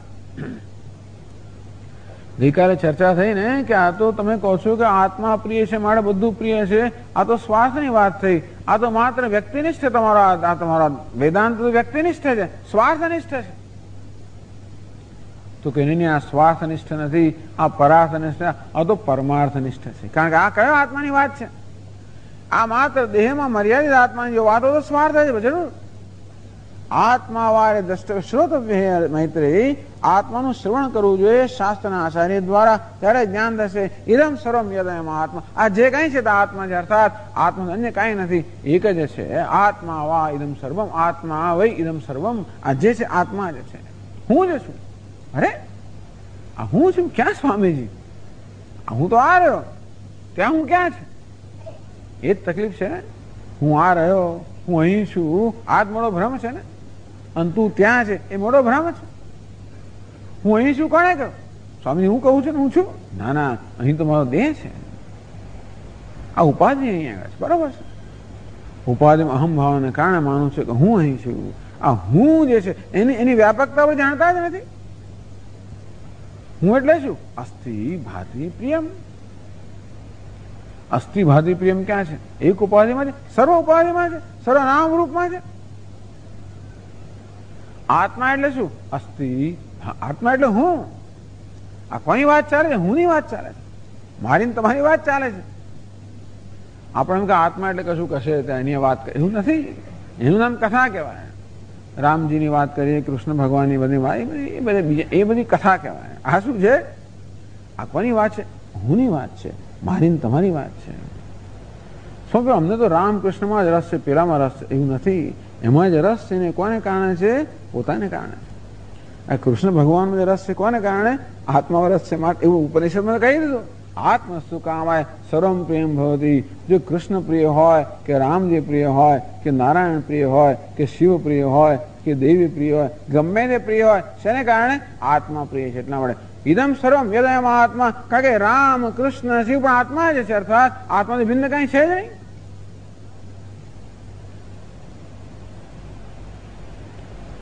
પરંતુ ભગવાન પ્રિય એનું કારણ પણ આત્મા જ પ્રિય છે. ભગવાનની સેવા કરવાની પાછળ પણ મારી જ સેવા થાય છે. છેવટે એક જ વસ્તુ, મારી જાતને પ્રેમ, લવ અફેર. એક લવ અફેર ચાલે છે. ટૂંકમાં એક પ્રણય ચાલી રહ્યો છે. કોની સાથે? મારી પોતાની સાથે. બસ દ્રષ્ટ આ તું જો મૈત્રી, અને બધું ગૂંચવડા દૂર થઈ જશે. કારણ કે થાય છે શું કે હું પ્રેમ પેલાને કરવા જાઉં છું ને બધે નિરાશા જ મળ્યા કરતો. કારણ જેને પ્રેમ કરવાનો છે એને પ્રેમ કરતો નથી, અને જેને નથી કરવાનો પ્રેમ કર્યા કરું. નિરાશા જીવન મળે છે ને શું મળે છે બીજું? અને માટે યમ સર્વમ હૃદયમાં આત્મા. આ બ્રાહ્મણ કેમ તને પરાસ્ત કરે છે? આ બ્રાહ્મણ, ક્ષત્રિય, વૈશ્ય, શૂદ્ર, જીવ, જંતુ, મનુષ્ય, વનસ્પતિ કોઈ પણ તારો કેમ તિરસ્કાર કરે છે? તને કેમ દુઃખ આપે છે? કારણ કે તું એનો તિરસ્કાર કરે છે. તું એનું દુઃખ કેમ દુઃખ? કારણ કે તું એને અનાત્મા તરીકે જોઈએ, તારા કરતા ભિન્ન રૂપે જુએ છે. ઇદમ સર્વમ હૃદયમાં આત્મા. આ જે કઈ છે આત્મા જ છે. એ કેવી રીતે? તો એની રીતમાં બહુ ઉપનિષદની બહુ વિલક્ષણ રીત છે. આ ઉપનિષદ બહુ વિલક્ષણ રીત છે બતાડવાની. પરંતુ એક નિયમ છે શાસ્ત્રમાં, એટલે સામાન્ય નિયમ છે. યદ વ્યતિરેકેણ યસ્ય ગ્રહણમ તસ્ય તદાત્મકત્વમેવ ઇતિ વ્યાપ્તિ.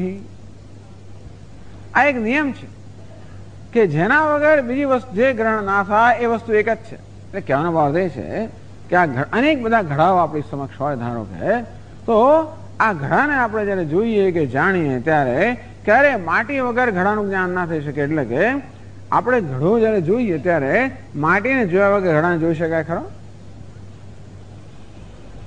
ટૂંકમાં આ માટી વગર ઘડો ક્યારે જોઈ ના શકાય, માટી વગર ઘડાનો અનુભવ ના થઈ શકે.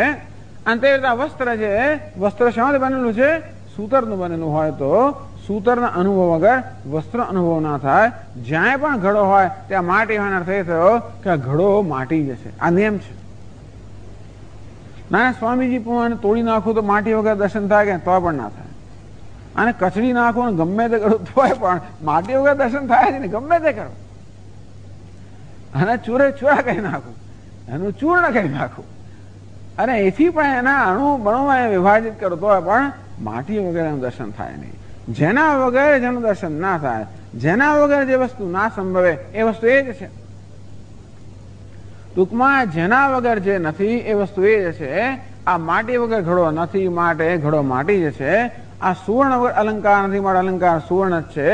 આ સૂતર વગર વસ્ત્ર નથી માટે વસ્ત્ર સૂતર જ છે. અંતેથી એક વસ્તુ વગર જો બીજી ના હોય તો સમજવું કે આ એક એ પેલી એ જ છે. યદ વ્યતિરેકેણ યસ્ય ગ્રહણમ. જેના વગર પેલી બીજી વસ્તુનું ગ્રહણ ના થાય એ વસ્તુ એ જ છે. આ નિયમ સમજી ગયા ને? એક જ નિયમ છે, બહુ સરળ નિયમ છે. તો આપણને જો બેસીને આમ ચિંતન કરવા બહુ સરસ સરસ અને સરળ સરળ નિયમો આપે છે રોજ બરોજના જીવનના. સ્વામી દયાનંદ મહારાજ કે શર્ટ, એવી કલ્પના કરો કે કોઈ પણ, હવે શર્ટ એટલે કે વસ્ત્ર, ઉપવસ્ત્ર, ઉપવસ્ત્ર હંમેશા કોઈનું કોઈ વસ્તુનું બનેલું હોય, કોઈનું કોઈ મટીરિયલનું બનેલું હોય, કોઈનું કોઈ દ્રવ્યનું બનેલું હોય, સૂતરનું બનેલું હોય, રેશમનું બનેલું હોય, નાયલોનનું બનેલું હોય, પોલિએસ્ટરનું બનેલું હોય, જે હોય. અને તેથી જ્યારે જ્યારે પણ હું મારા ઉપવસ્ત્રનો વિચાર કરું ત્યારે જોડે અંદર સૂતરનો વિચાર આવી જાય કે ના આવી જાય? સૂતર વગર ક્યારે વસ્ત્રનો વિચાર થઈ જાય ખરો? માટી વગર ઘડાનો વિચાર કરો, મજા આવશે. એવું ધ્યાન તમને આપો. કોઈ જો કોઈ રવાડે ચડાવો હોય તો કહે કે ઘડાનું ધ્યાન કરો, માટી વગર ઘડાનું ધ્યાન કરો. સોના વગર અલંકારનું ધ્યાન કરો, કોઈ મટીરિયલ વગર શર્ટનું ધ્યાન કરો. થઈ છે ખરું? ના થઈ. સમજવું કે આ શર્ટ નામની કોઈ વસ્તુ જ નથી. ત્યાં શું છે? ખરેખર માત્ર મટીરિયલ છે, અર્થાત માત્ર સૂતર જ છે. આ ઘડો નામની કોઈ વસ્તુ નથી. ત્યાં શું છે? માત્ર માટી જ છે. અલંકાર નામની વસ્તુ ત્યાં શું છે? સુવર્ણ છે. તો એવી કઈ વસ્તુ છે જેના વગર કશી વસ્તુ ના હોય? અથવા તો એવું શું છે જેનું હંમેશા, જેના વગર કશાનું જ્ઞાન ના થાય, જેના વગર કશું સંભવી જ ના શકે, જે હંમેશા બધામાં સંકળાયેલું જ હોય? આ માટી ઘડામાં સંકળાયેલી જ હોય, માટે ઘડો માટી છે. કે આ સૂતર વસ્ત્રમાં સંકળાયેલું છે, માટે વસ્ત્ર સૂતર છે. તેવું આ જગત કશામાં સંકળાયેલું જ છે. આ એવું છે આખું જગત જે પેલા કશાથી જુદું નથી, તો જેની સાથે હંમેશા સંકળાયેલું એ જ વસ્તુ આ જગત છે. એને માટે સરસ દ્રષ્ટાંત આપે છે. આ જૂના જમાનાના બધા દ્રષ્ટાંતો છે, પણ કહે છે સ યથા દુંદુભેઃ હન્યમાનસ્ય ન બાહ્યાન શબ્દાન શક્નુયાદ ગ્રહણાય દુંદુભેસ્તુ ગ્રહણેન દુંદુભ્યાઘાતસ્ય વા શબ્દો ગૃહીતઃ.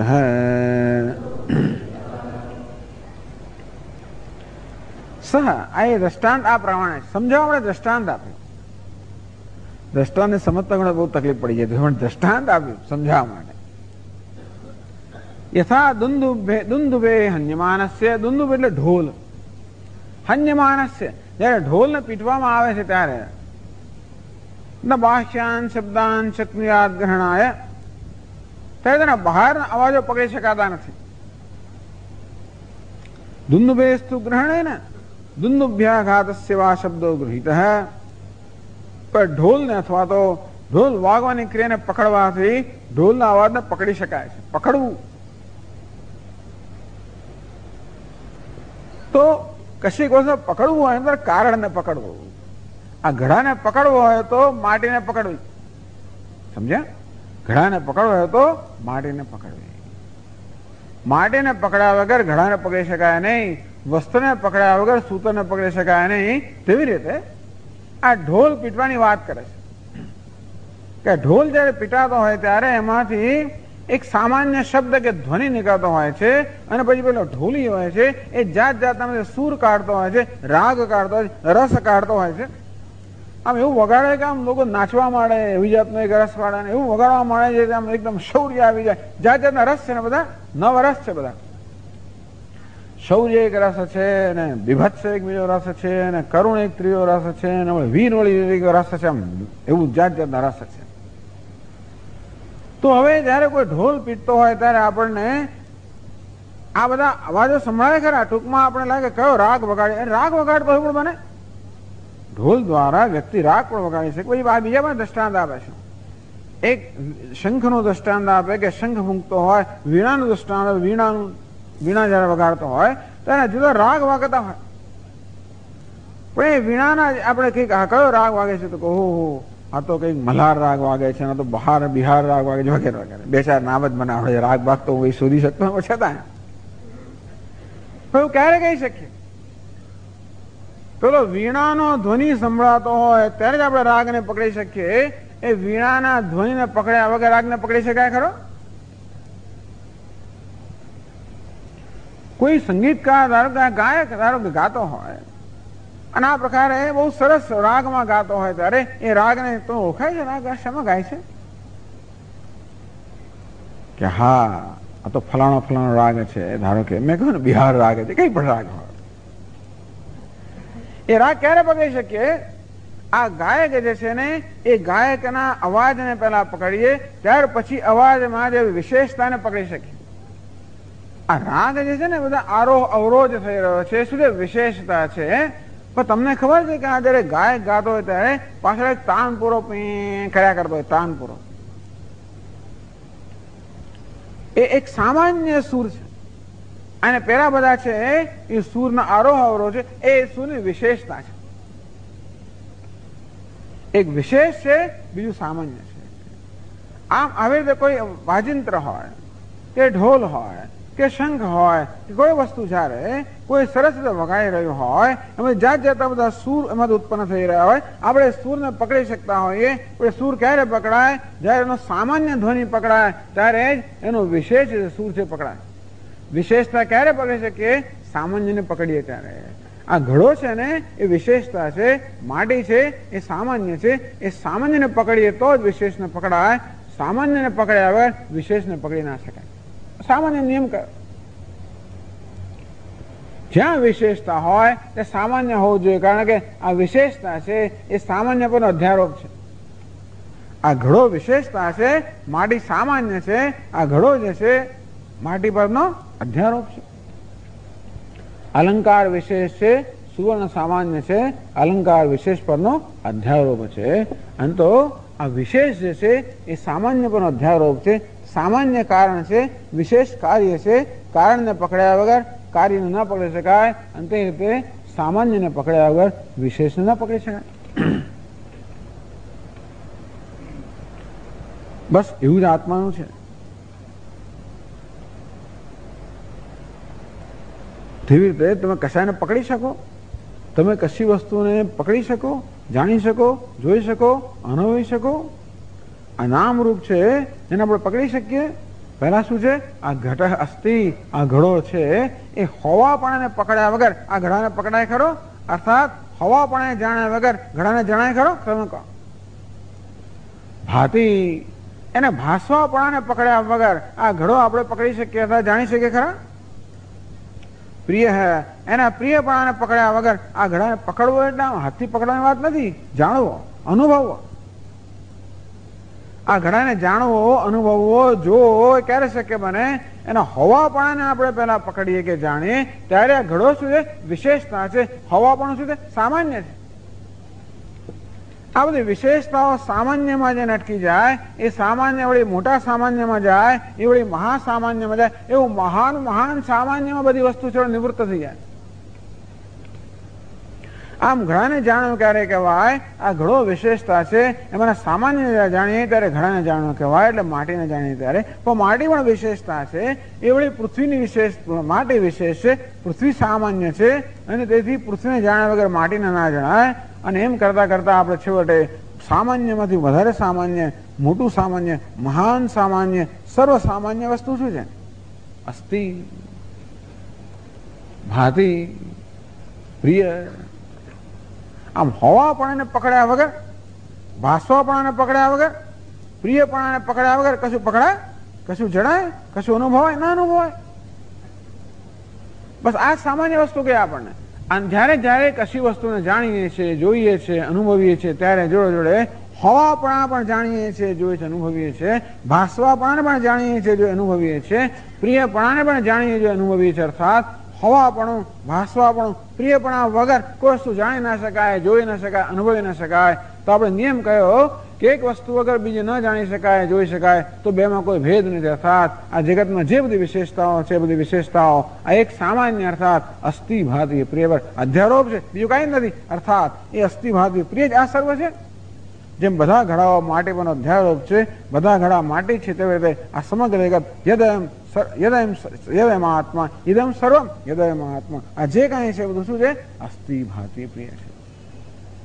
એ આત્મા, એ જ હું છું. આ મારી જાત વિશેનો મારો ખ્યાલ જો બદલાઈ જાય, જેને મારી જાત વિશેનો ખ્યાલ ખોટો છે, જગત વિશેનો ખ્યાલ પણ ખોટો છે, ત્યાં સુધી આ ભેદભાવ છે. જ્યાંથી મારી જાતના દેહ માનો ત્યાંથી તમે દેહ જ છો, તેથી જુદા જ છો. ગમે તેવું બધું પ્રેમ કર્યું તોય પણ ક્યારે એવું ઐક્ય સ્થપાય જ નહીં. ખરેખર જ્યાં સુધી મારી જાતનું દેહ માનતો હું, વ્યક્તિ માનતો, ત્યાં સુધી ગમે એ કર્યું તો પણ એ વ્યક્તિત્વની ભાવના ભૂલાઈ જાય કશાકને કારણે, તો ત્યાં ઐક્ય સ્થપાય. ક્યારે ભૂલાય? મારા વિશેનો મારો ખ્યાલ બદલાઈ જાય ત્યારે. મારા વિશેનો ખ્યાલ શું છે? હું અહંકાર છું, જીવ છું, ઉપાધિ છું, એમાંથી બદલાય ને એનું સામાન્ય છે તો કે છું, ભાસુ છું, પ્રિય છું, સર્વસામાન્ય અસ્થિ ભાતિ પ્રિય. મારો પોતાના વિશેનો ખ્યાલ બદલાય જાય કે હું કોણ છું? અસ્થિ ભાતિ પ્રિય છું, સચ્ચિત આનંદ છું. તો હું જોઉં કે તમે કોણ છો? આ સચ્ચિદ આનંદ આ એક રૂપ લીધું, સચ્ચિદાનંદ પેલું રૂપ લીધું, અનેક રૂપ લીધા, વાસ્તવમાં એક જ છે. ઇદમ સર્વમ યદયમાં આત્મા. આ જે છે સર્વ આત્મા છે, સચ્ચિદાનંદ છે.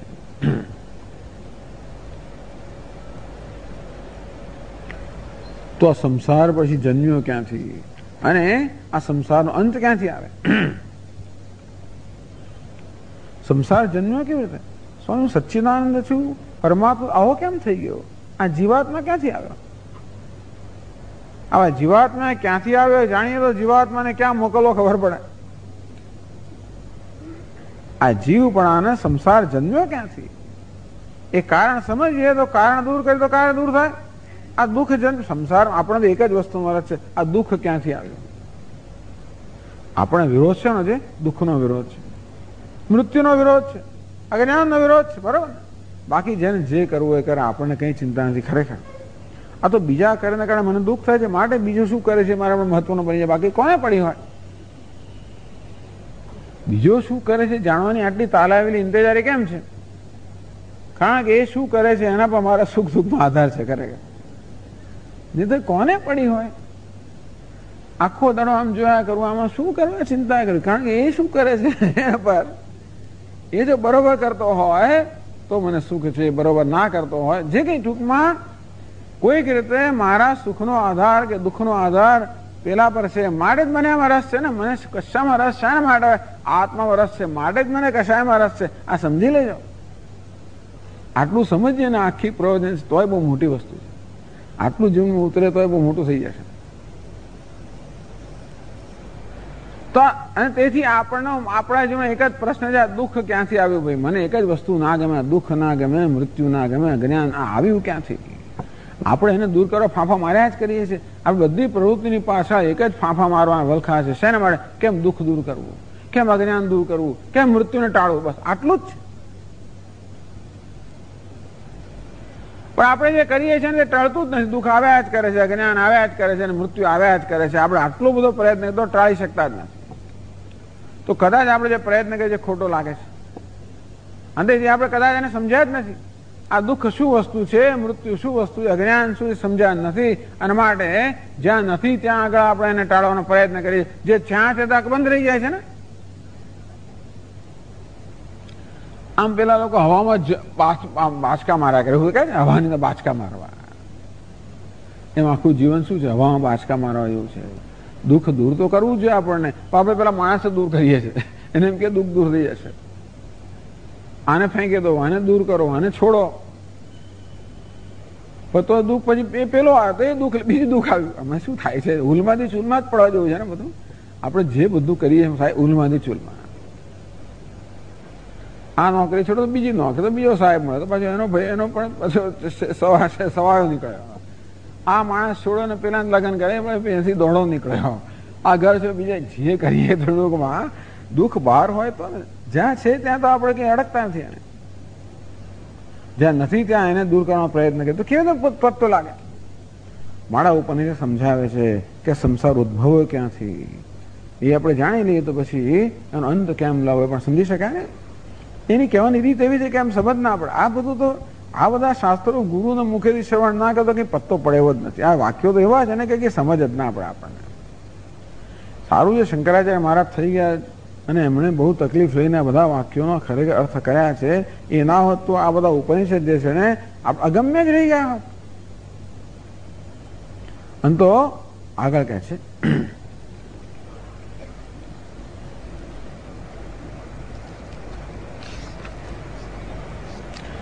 સ યથા સૈંધવખિલ્યઃ ઉદકે પ્રાસ્તઃ ઉદકમ એવ અનુવિલીયેત ન અસ્ય ઉદ્ગ્રહણાય સ્યાદ યતો યતઃ તુ આદદીત લવણમ એવ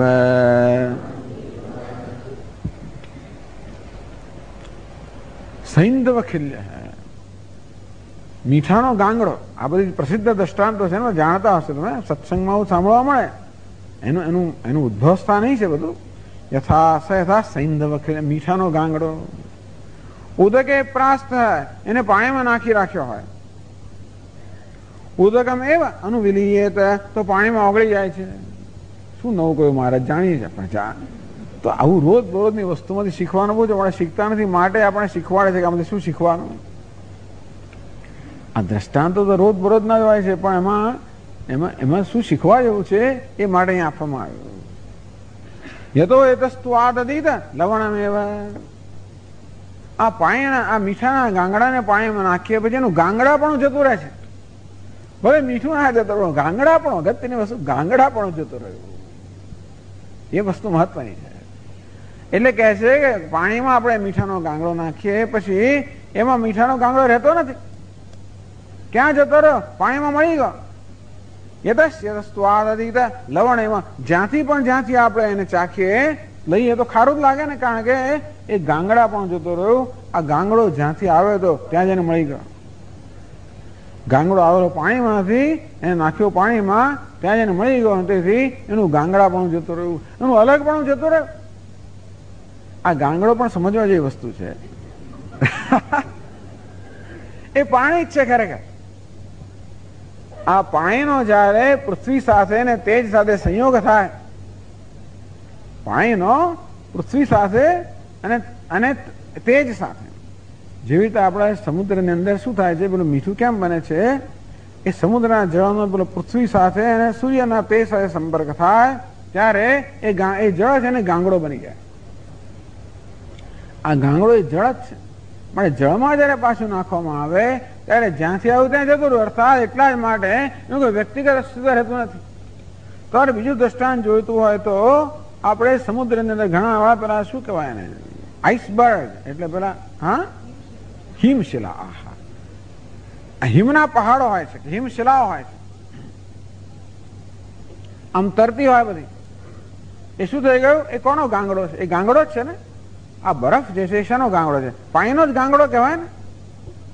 એ જમાનામાં કદાચ એમને બરફ પણ અત્યારે દ્રષ્ટાંત આપવું હોય તો જેવી રીતે પાણીમાં બરફની કે હિમની શિલાઓ તરતી હોય, આ બધા પાણીના ગાંગડાઓ છે. દરેક શિલા બીજા કરતા જુદી છે. હું શિલા છું, હું ફલાણી છું, હું ઢીકણી છું, એમ કરીને પોતાને બીજા કરતા જુદી માને, અને બીજી શિલાને બીજા કરતા પોતાના કરતા જુદો માને, એમ કરીને એ પ્રકારનો વ્યવહાર. એટલે બે શિલાઓ અથડાય તો શું થાય? જ્યાં જાતનો સંઘર્ષ થાય ને. અરે અથડાય નહીં તોય પણ અથડાશે એ ભયથી, તો એ ભય તો રહેવાનો જ નહીં. એક શિલા હું છું ને પેલી બીજી શિલા છે, અથડાતી દૂર છે તોય પણ આ ક્યાંક આવશે, મારા માર્ગમાં આવશે, અથડાશે તો શું થશે? દ્વિતીયાદ ભય ભવતી, જ્યાં ભેદ હોય ભય રહેવાનો. અંતેથી પણ આ શિલા જયારે પાણીમાં નાખવામાં આવે, પાણીમાં ઓગળી જાય, અને ત્યારે પછી બધું પાણી બની જાય. એ શિલાનું કોઈ સ્વતંત્ર અસ્તિત્વ ના રહે, અલગ અસ્તિત્વ ના રહે. અને ત્યારે પછી એ શું જતો રહ્યું?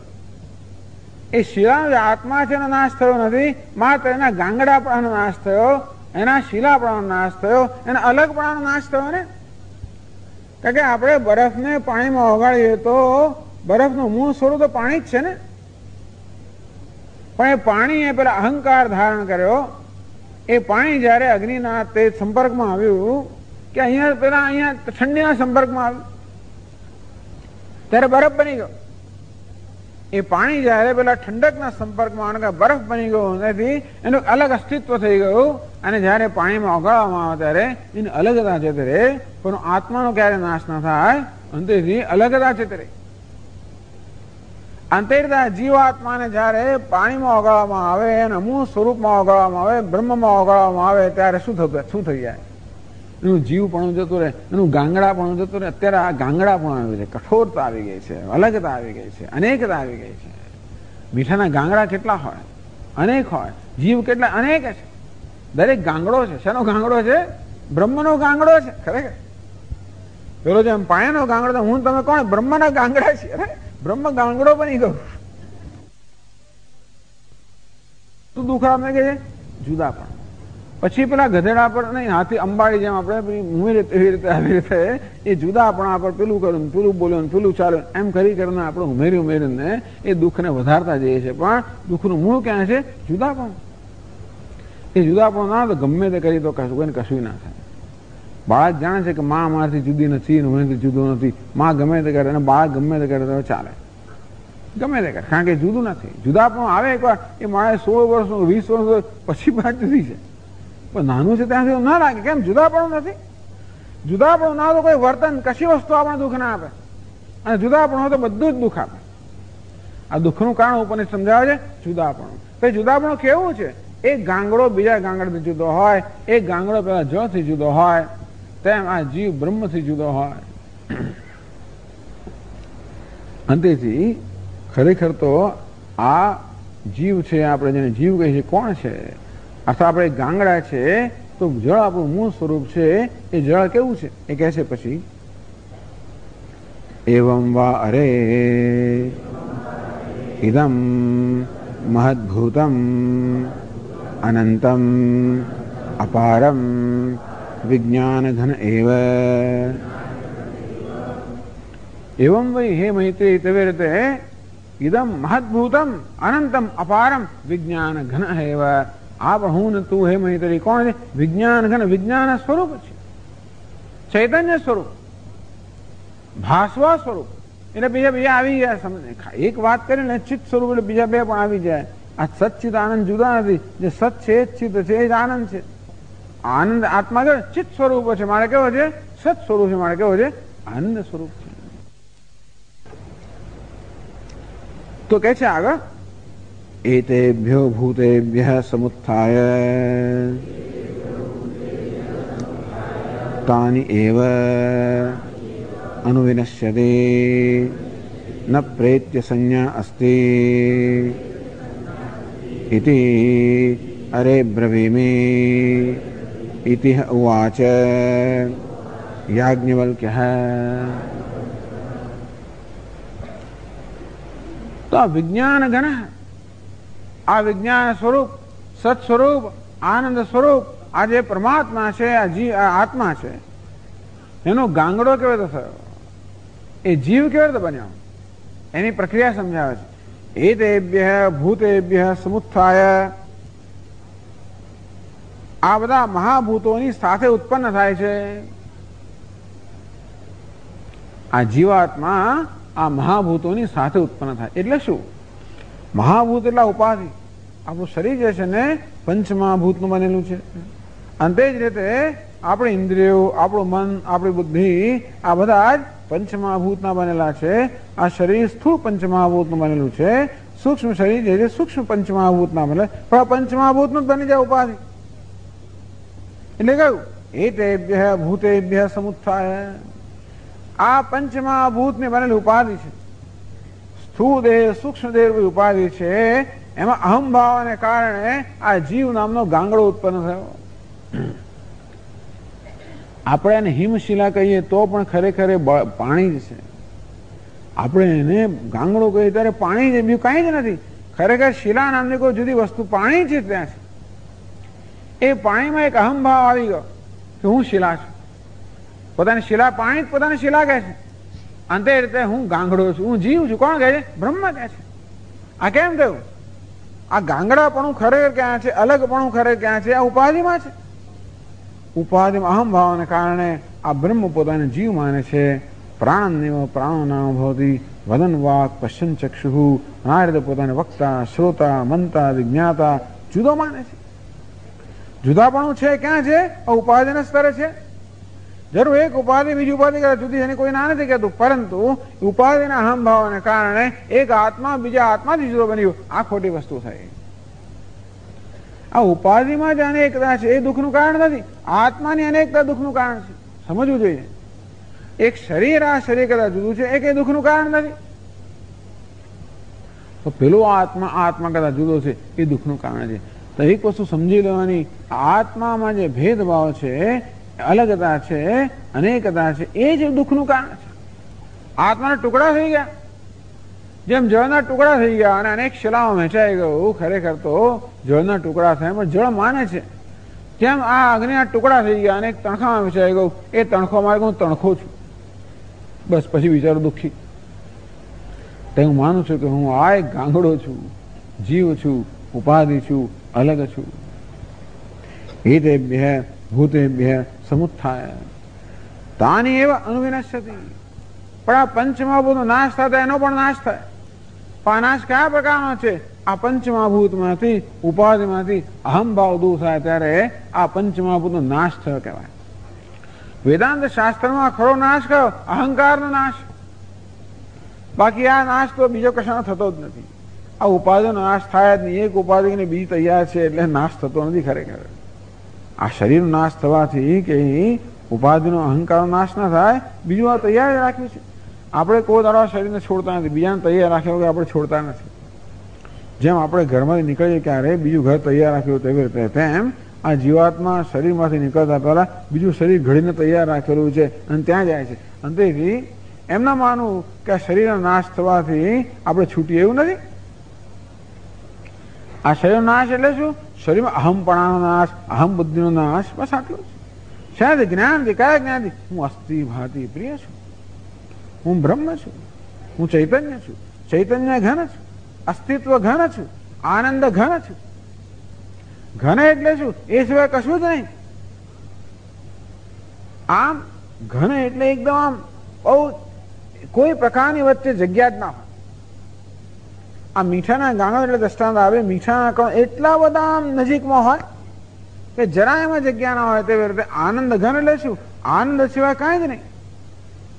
ચૈતન્ય ઘન, આનંદ ઘન, સદઘન, એ હું છું.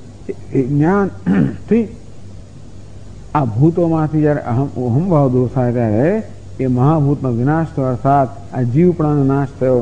આ જીવનો જન્મ એટલે અહમભાવનો જન્મ અને જીવનો નાશ એટલે અહમભાવનો નાશ. અને ત્યારે શું જ્ઞાન થાય? હું કોણ છું? ઇદમ મહદભૂતમ અનંતમ અપારમ વિજ્ઞાન ઘન. અનંતમ જેનો અંત નથી, અપારમ જેનો પાર નથી. અનંત એટલે જેનું કારણ નથી, અપાર જેનું કાર્ય નથી. એ કારણપણાથી, કાર્યપણાથી બધા પ્રકારના ખ્યાલથી રહે છે. વિજ્ઞાન ઘન અર્થાત જે કુટસ્થ છે, જે જ્ઞાન સ્વરૂપ છે, સત સ્વરૂપ છે, આનંદ સ્વરૂપ છે, અદ્વિતીય છે, એ આત્માનો અહમ આ ઉપાધિમાં અહમભાવ દૂર થતા જેમ પેલો મીઠાનો ગાંગડો જળમાં નાખવામાં આવે અને જળ બની જાય તેવી રીતે જ્ઞાન દ્વારા આ જીવને જયારે બ્રહ્મમાં નાખવામાં આવે એવું નાખવાની જુદી રીત છે. મીઠાનો ગાંગડો તો પાણીમાં નાખીએ એટલે પાણી બની જાય, બરોબર છે, પણ આ જીવને બ્રહ્મમાં નાખવો એટલે શું? જ્ઞાન દ્વારા કે વાસ્તવમાં અમારો ભ્રમ છે કે હું જીવ છું. એ ભ્રમ દૂર થવાની સાથે આ જીવ અને બ્રહ્મનું ઐક્ય સ્થપાય, જે ઐક્ય છે જ. ન પ્રેત્ય સંજ્ઞા અસ્તિ, મર્યા પછી કોઈ સંજ્ઞા નથી, કઈ સંજ્ઞા નથી. હું પિતા છું, પુત્ર છું, કોઈ સંજ્ઞા રહેતી નથી. અહમ અમુષ્ય પુત્ર મમ ઇદમ ક્ષેત્રમ, હું આનો પુત્ર છું, આ મારું ખેતર છે, આ મારું ઘર છે, આ મારો પિતા છે, હું પેલાનો પિતા છું. અને શું કહે? સંજ્ઞા, વિશેષ જ્ઞાન, અર્થાત હું કરતા છું, ભોગતા છું. આ પ્રકારનું વિશેષ જ્ઞાન એટલે કે જે મને મર્યાદિત કરનારું જ્ઞાન છે. યાજ્ઞવલ્ક્યજી કહે છે કે હે મૈત્રેય, મર્યા પછી અર્થાત અહંકારના મૃત્યુ પછી, એટલે જ્ઞાનને કારણે અહંકારના મૃત્યુ પછી આ કોઈ પ્રકારના ભ્રમ રહેતા નથી. ન પ્રેત્ય સંજ્ઞા અસ્તિ, મૃત્યુ થયા પછી કોઈ સંજ્ઞા કે વિશેષ જ્ઞાન નથી, અર્થાત કોઈ ભ્રમ નથી. ઇત્યારે બ્રવીમીતિ હોવાથી યાજ્ઞવલ્ક્ય, આ પ્રકારે યાજ્ઞવલ્ક્ય ઋષિએ મૈત્રેયને પરમાર્થનો ઉપદેશ કર્યો. હે મૈત્રેય, તું સચ્ચિદાનંદ સ્વરૂપ છે. તારી જાતને મૈત્રેય માને છે ત્યારે પણ તું વાસ્તવમાં સચ્ચિદાન. આ મૈત્રેય પણ શું છે? પેલું ગાંગડા પણ છે. એ શેમાંથી આવ્યું? આ મૈત્રેય અને ઉપાધિમાં અહમભાવને કારણે આવ્યું. અને અહમભાવ નાશ થવાથી હે મૈત્રેય તું કોણ છે? ઇદમ સ્વરમ હૃદયમાં આત્મા, તું સદઘન, ચિદઘન, આનંદ ઘન છે. અહીંયા સર્વ છે. અને ત્યારે કોઈ પ્રકારનો ભેદભાવ રહેતો નથી. એ ભેદભાવ ન રહે ત્યારે જણાય કે એક જ માત્ર વસ્તુ છે. આત્મા માટે જ આત્માને જાણવાથી બધું જણાઈ ગયું. આત્માને પામવાથી બધું પમાઈ ગયું. આત્માને પ્રેમ કરવાથી બધાને પ્રેમ થઈ ગયો, આત્માને મેળવવાથી બધું મળી ગયું. આ રીતે યાજ્ઞવલ્ક ઋષિએ મૈત્રેયને પરમાત્માનો ઉપદેશ કર્યો. ઓમ પૂર્ણમદ પૂર્ણમિદં પૂર્ણાત પૂર્ણમુદચ્યતે પૂર્ણસ્ય પૂર્ણમાદાય પૂર્ણમેવાવશિષ્યતે. ઓમ શાંતિ શાંતિ શાંતિ. શંકરં શંકરાચાર્યં કેશવં બાદરાયણં સૂત્રભાષ્યકૃતૌ વંદે ભગવन्तौ પુનઃ પુનઃ. ઈશ્વરો ગુરુરાત્મેતિ મૂર્તિભેદવિભાગિને વ્યોમવદ્વ્યાપ્તદેહાય દક્ષિણામૂર્તયે નમઃ. ઓમ શાંતિ શાંતિ શાંતિ. હરિ ઓમ. શ્રી ગુરુભ્યો નમઃ. હરિ ઓમ.